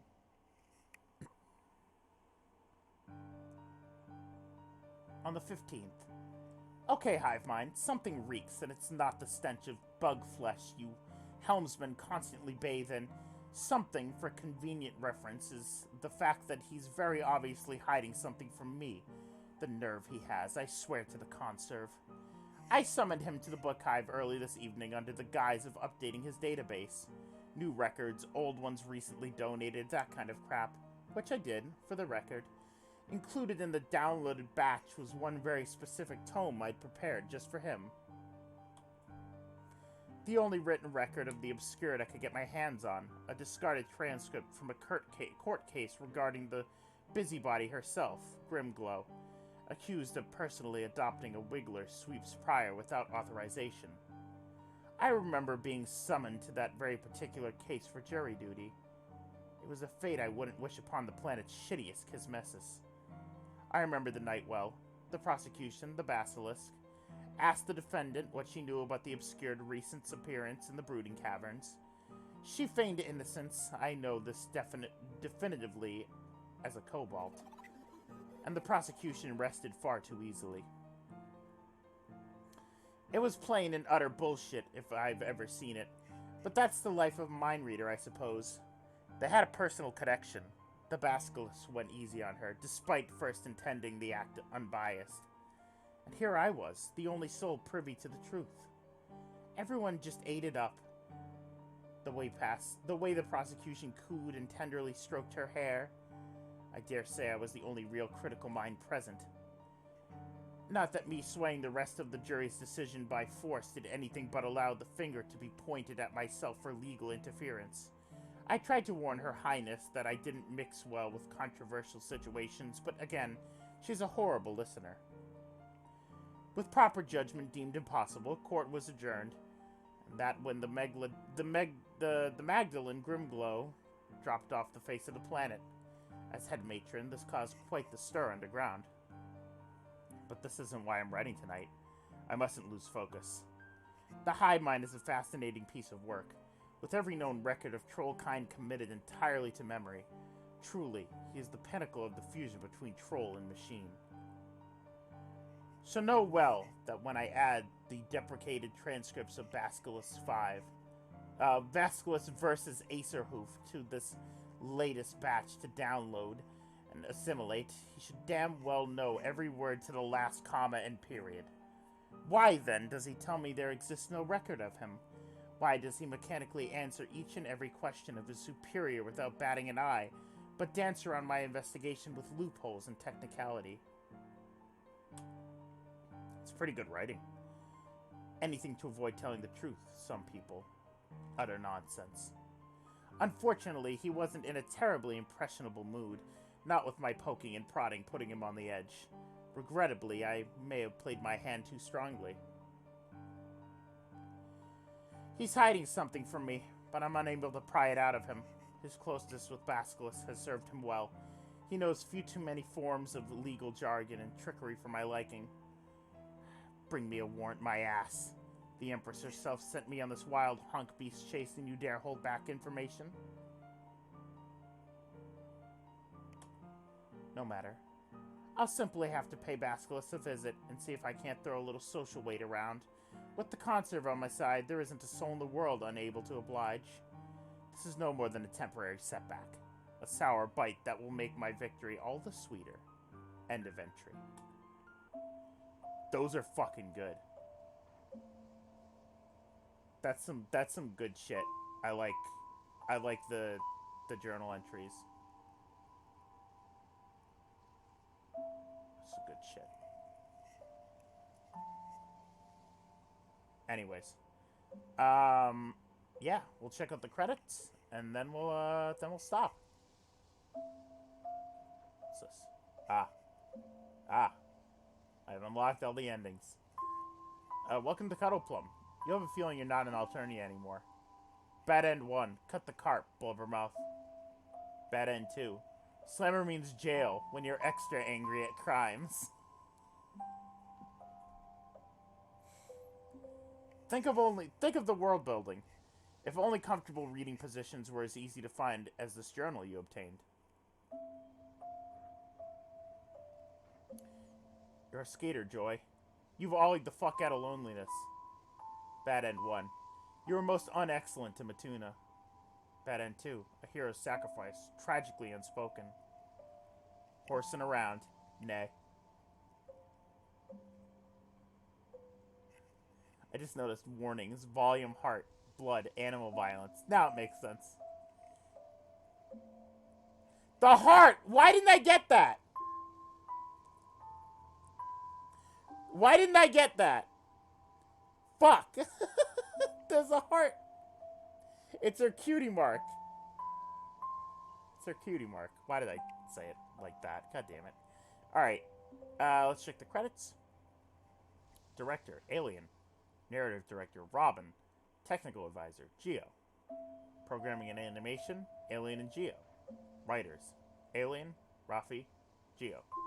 Character Artists, Soleil Olshu? Is that how you pronounce that, I believe? Very good. Background Artists. Oh, man. Oh, man, you guys got a lot here. If I had any sort of, like, talent at all, I'd offer myself, but I can't draw, can't write, can't make music. I only know one thing, and it's be lazy, watch TV. That's play video game. I guess I am kind of offering my contribution by playing the game, I guess. That's true. I was in the downtown background, so that, you know. Cerulean did some good shit. Grace, also good shit. Man, this... Oh, man. The music is so fucking good. Naps to chill. Look at this shit. Oh, wow, even the portrait was somebody else.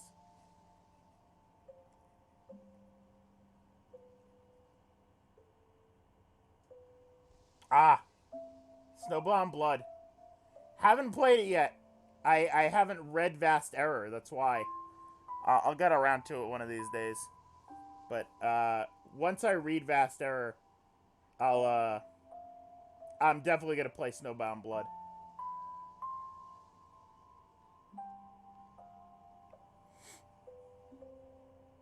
Alright.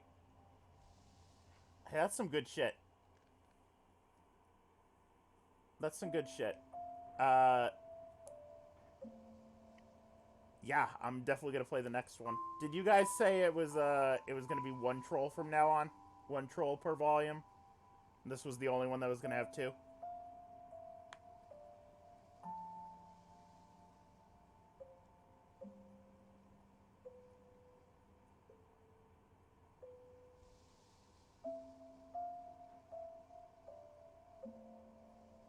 Two volumes per update. Okay.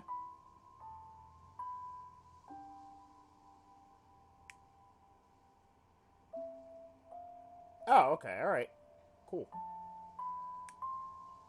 No, sounds great. Sounds great. Can't wait to play them. This shit is good. Well, thank you for putting me in the game. That was awful nice of you. I when I tweeted that out, it was more or less just me being jokey. I remember I was at work when I tweeted it. I was like, fuck it, I'm bored. I was like, I'll tweet out. I'll be like, hey, put me in Befriendus. And then when you guys responded and you guys were like, yeah, all right, you gonna stream it? I was like, yeah, of course I'm gonna stream it. And you're like, well, DM us. That's fair enough. That's fair enough. No, I'm flattered to have him in there. It's really fucking cool. Well, this was fucking awesome. I can't wait for the next volume. It's gonna be dope. So, I'll definitely keep an eye out for that. And I will stream it when it releases. This is some good shit. Wait, look. What?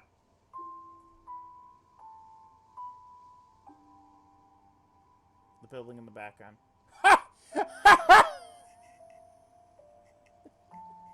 Was that always there? Did that appear when I beat it?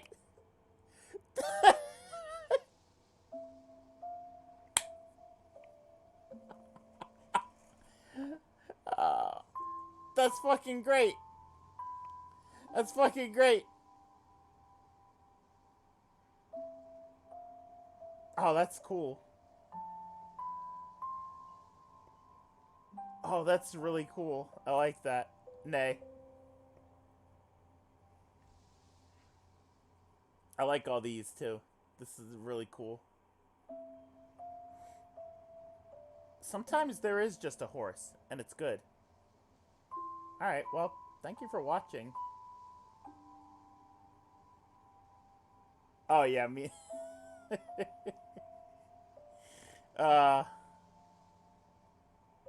Sometimes it's just a horse. It's been an honor. Thank you. Thank you for making this. I will be anxiously awaiting the next volumes. Some good shit. Oh, did I? The big horse off.